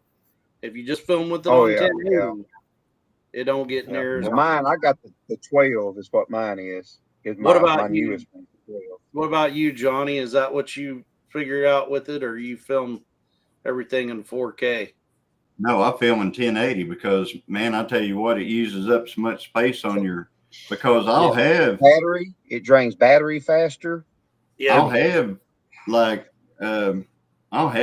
before I get that. I mean, it seems like every time before I can get in here to the computer and start getting stuff off of it, I'll have like 4 full videos on that 128. And I'm like, oh, man, and then I'll go, wait a minute, I need to go do this tomorrow. And there's a lot of times last minute I'm in here pulling stuff off a card, and I do have extra cards, but I found that if I start juggling cards, I Oh get yeah, you don't want to do confused. that. And then, like 6 months later, I go, what's on this card? And I look at the card and I should have put, man, that's Well, baling see, hay. I I'm don't doing do the same thing. It's just, what I'll do is, when you on your screen, if I cut it on, if I start videoing and it's yellow, the card, it says it's yellow, I'll go ahead right then before I start filming for that, and I swap cards. But I get the other off pretty quick. Yeah, as soon as it goes yellow, you Yeah. get the white batteries if you're going to get them. Yeah. Yeah. Like They come in white and blue. Yeah. So I bought some batteries, which I bought them off Amazon, come with a 3 charger case. yeah. And it's something I didn't even try to send them back, but that battery right there will not. It shows charged in the charger, but when you put it in the GoPro, it will not turn. The GoPro will not turn on. I've got one battery like that, and I finally weeded it out of the pile. It shows fully charged. It shows perfect. You put it in the camera. It actually will turn on and shows fully charged in the camera, but it'll only run for like 12 seconds and then kicks off. Yeah. This one won't even turn the camera on. Everything else works. Charger, it shows it charged, show it charging, but it will not turn the camera on. Sorry, Serena. I'm sorry for not commenting or anything. I didn't. I thought we did. I thought Dale had said something a while ago on the strawberries. Yeah, I said I would put one of those bare roots in each one of those compartments, Serena. Yeah, and Dale answered it a while ago. All bearing, I've never heard of ever bearing. I think that's the same thing, isn't it? It sounds like a question for Mrs. Gillum Farms, and she's not here. So I'm not really a strawberry expert, but that's I'm not. Yeah, but I don't own a green stock, but I own I've made a lot of raised bed gardens and used lick tub gardens and stuff like that. But yeah, but Dakota, go on Amazon. Sometimes you can find a really good deal on Amazon on GoPros, because you can still buy whenever they go to a different one. Like I think they're up to have they gone to the 13 yet? Yes, 13 just came out like maybe 6 months ago, 5 months ago. I could say, don't be afraid to go in your local big box store, because that's why I got that one cheap, is because they were coming out with go to Best Buy 13. Best Buy. They were clearing out all Costco. Go to Costco if you got a Costco around. Look around. Yeah. And I found out up here at Walmart in our town, you go in there, you can't find a GoPro anything anywhere. You have to go to the counter and ask them about GoPros. And they've got them behind a blacked out deal, and they'll, and you say, I need this for, GoPro, or I need, that. And that's where they get it from. And I said, you guys hide it. You don't have it advertised. You don't have, nobody know. I said, you just basically got to know. Yep. So, because they said so many people steal them. They ours said ours is behind a lock. Ours is behind a lock. They do not sell accessories at our Walmart no more. Ours, there's nothing in the locked box. Like the camera's not in there, but the price tags are there. So one day I'm like, hey, this says that you got this for that much. And I said, do you have one? And the guy goes, well, let me go look. They're all back in the back storage.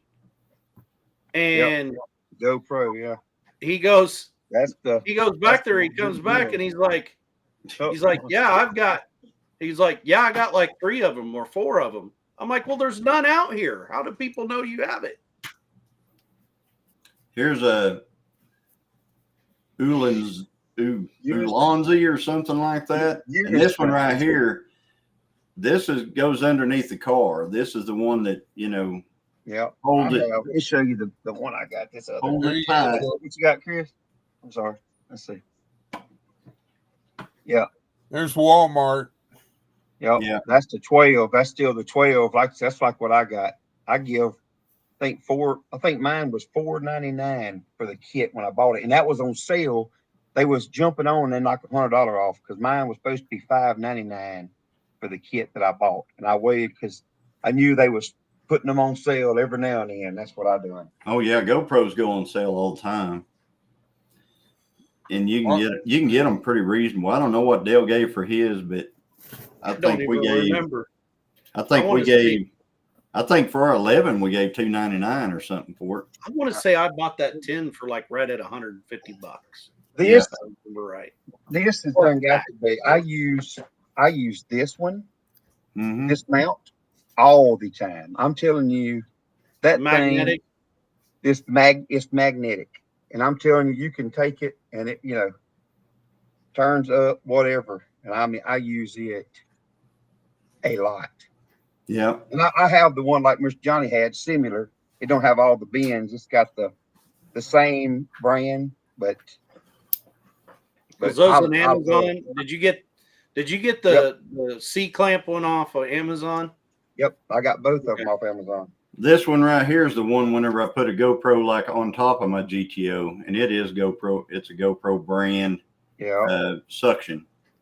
Yeah. And I put that on the paint on the car, and it has never flown off. You better find something to knock on. Yeah, I was gonna say. I mean, there has been a time or two whenever I've come back around and the GoPro's pointed straight up at the sky. Yeah. Yep. I was watching Kai. Was it Kai Kelly the other day I was watching when he went like 214 in one of that pro mod race? Yeah. And that's what happened to his. Like the GoPro was watching down the track and about just past the 60, it just goes like that. You're looking at the sky. I had a video that I just shot. I haven't edited it yet. It was, matter of fact, the last video I done. This mount was on there, and I didn't have this tight. I didn't pay attention. And when I don't know when it cut off. I had him look at the footage. That's the way it was on the track. Oh no! I said, "Yep, I didn't have it tight enough." Well, I hate to do it, but I'm gonna have to get off of here. Yeah, look, me too.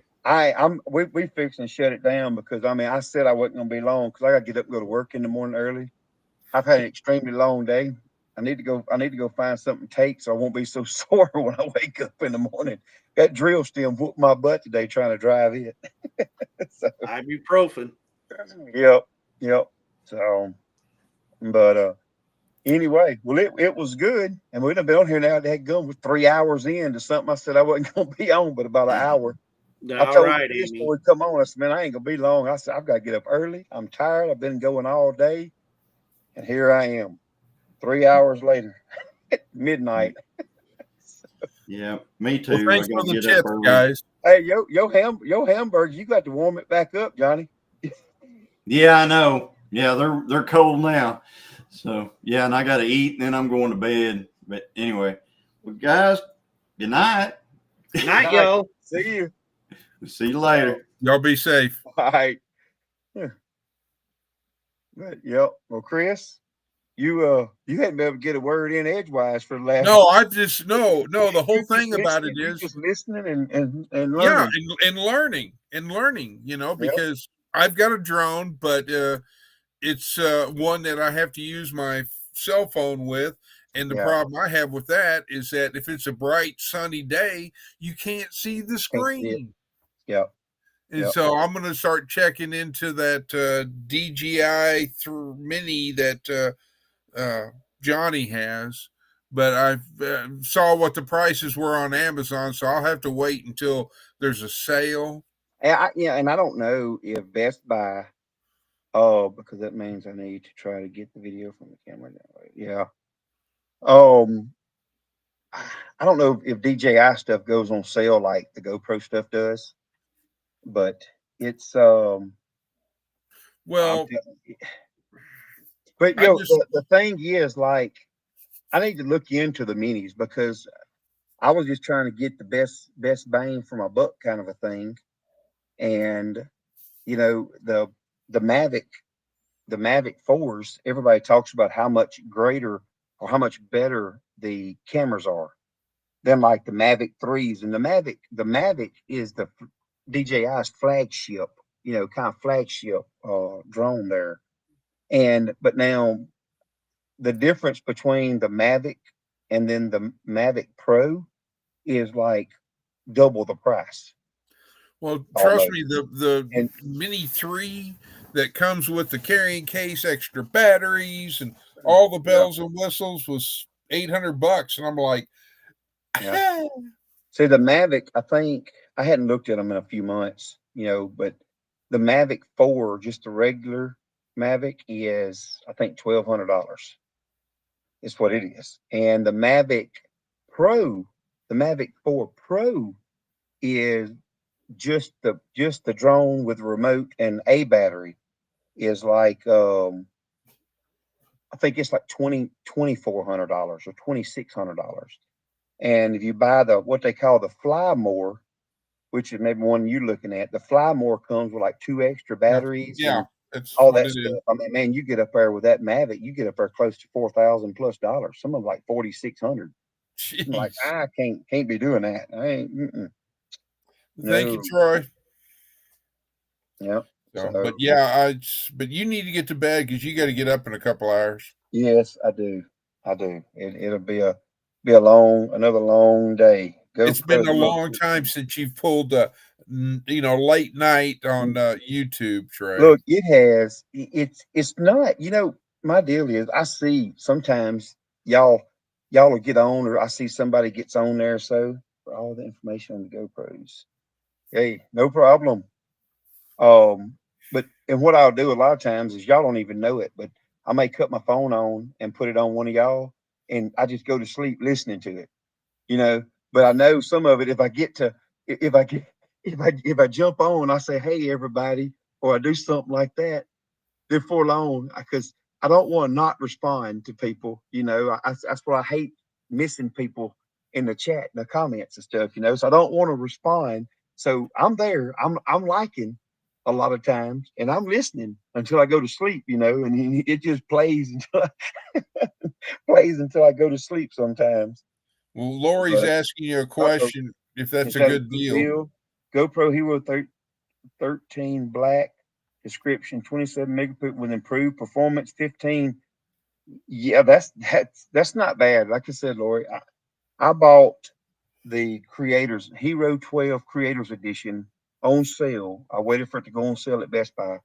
And what that comes with is it comes with the GoPro, it comes with the media mod, which if you're going to be doing anything outside, you need a media mod at least, or you know the mic's as big. But it also comes with this is an external battery, and it turns into a tripod. So the whole time you use it, and this thing right here is awesome because it extends the battery. I can take one battery and this and just pretty much film the entire day with this and one battery, and that come with it. And also it come with one battery, and it come with this light. And I do use this light some. It's got a cover over it, so you don't want it to be super bright. But I mean, it's got so Different modes. different modes you can put on. That has come because that was one thing I was going to say a while ago. We got sidetracked when Mr. Johnny and Dale was on here. Or I was going to say to Johnny, the only improvement that I wish GoPro would make, and this does help, but I don't always have this with me. But is late when it gets late in the evening. You know, like a lot of times if I'm doing a video and y'all hear me say, you know, I hope y'all can see this. I can see it perfectly fine. It's not a uh, it's not bad, but that GoPro and the way it picks up the light, it is horrible. I mean, I like the GoPro. I mean, I do. I use my GoPro. That's how I do everything. You know, the one reason I quit from my phone, so I started out doing my phone because I didn't want to use the GoPro. I had a GoPro when I first started, but my problem was because of maybe of what all I had, I would run out of storage, you know, and I can't tell you how many videos I actually lost, which I wouldn't have if I would have knew about an external hard drive that you could hook up to your phone. I didn't know about that, but you would have the footage on the phone, and then I'd go in and edit the video, have the video edited. Well, then you would go to save it to your phone to be able to post it, and you couldn't. You'd say not enough storage. Yep. Well, you can't delete the footage that you have just edited, even though you know it's the two different deals. Because if you delete the footage in your photos, it puts a blank spot in the editing. I mean, it's just so it got to be such a hassle. And I'm telling you, as far as editing videos, you know, it's took some time to figure some of it out. And I still don't do like some of this real bringing in and spark a lot of different stuff. I don't do. I keep mine pretty straightforward. I cut out as much as I can here and there, and I put some words and stuff in there. The only you know, but the thing I wish I could figure out, and it may come down to having to pay, is my music because like when hay season gets here, you know, I'll put a lot of music in some of my and this music I cannot figure out. And maybe I'm a dummy.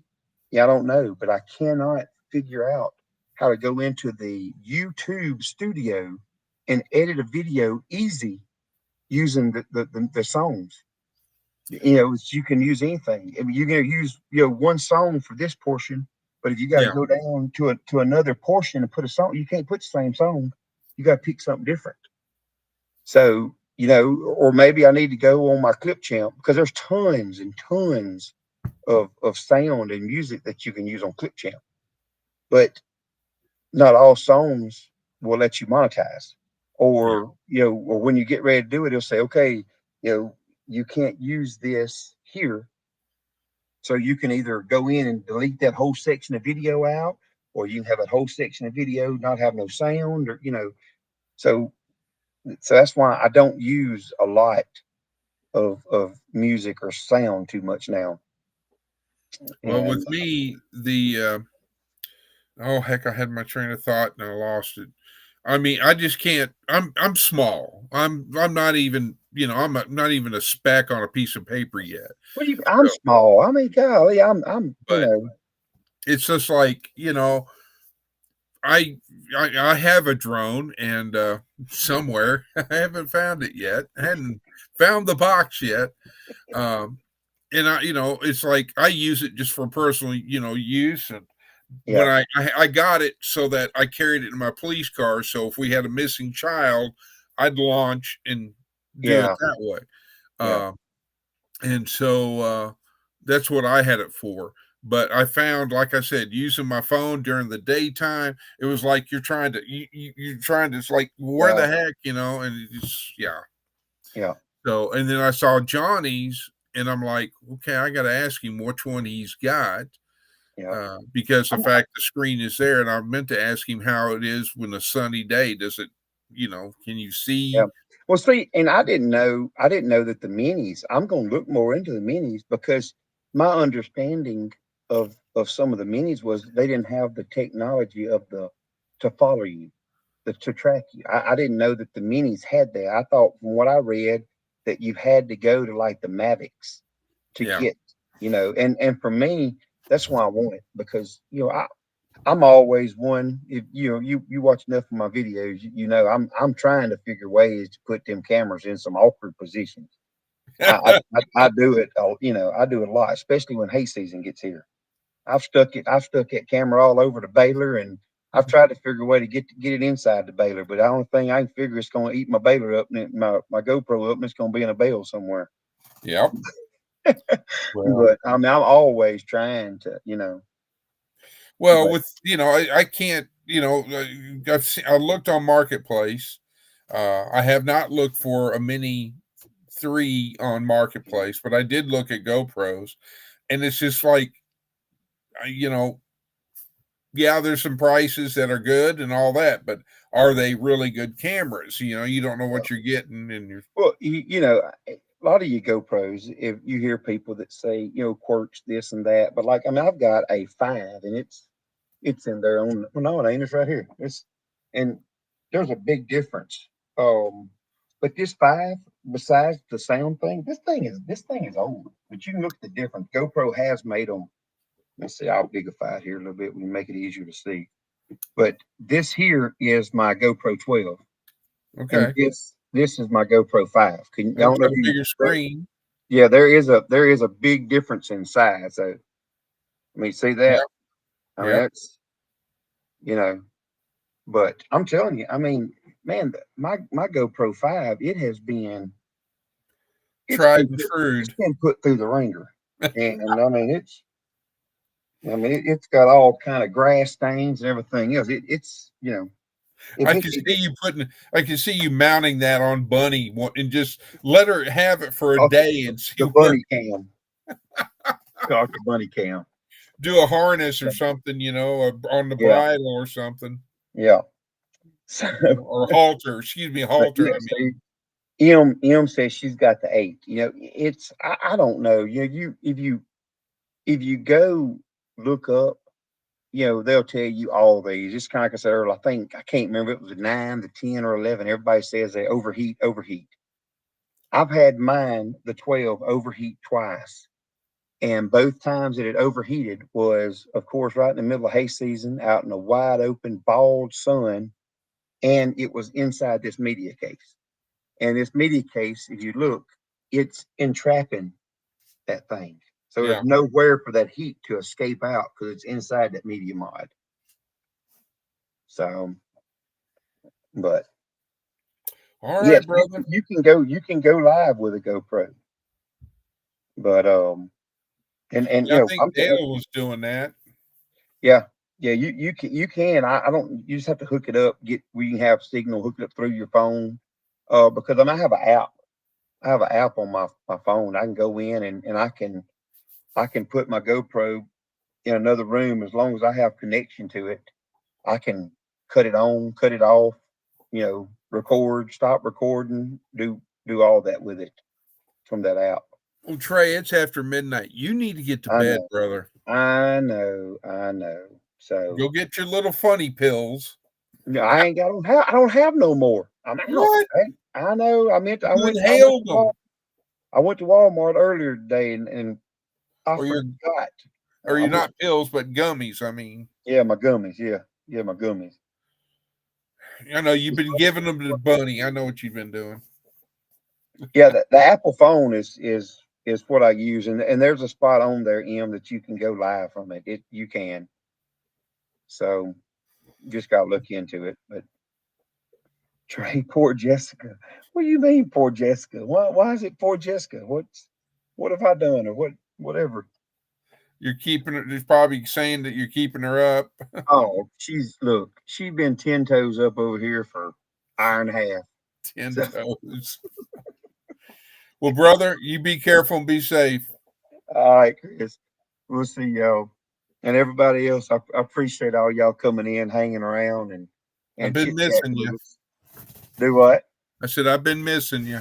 Oh, well, we're gonna get around. It's man, I'm telling you, it gets I hard, know. Dave. It's just uh I'm trying to get you a house down here, Chris, so you can come visit. You know, it just ain't the easiest. That's just not the easiest thing to do, though. Just get a cardboard box. we'll, we'll do it Louisiana style. Yeah. So, All right, brother. all It's right, so man. great to see you. Appreciate this. All right, All right. everybody. We're gonna wrap it. We're gonna wrap the situation up right there. So, uh, I hope I hope y'all have all enjoyed it. It's just been a little random talk, and it turned into a GoPro information night. I guess maybe that's why I need to go back and rename this instead of the Monday meetup. Rename it GoPro um, information night. So, but anyway, guys, I appreciate all y'all jumping on here and killing some time with me. I mean, some of y'all have been on here for 3 hours, 14 minutes, and 25 seconds with me. So I appreciate guys. And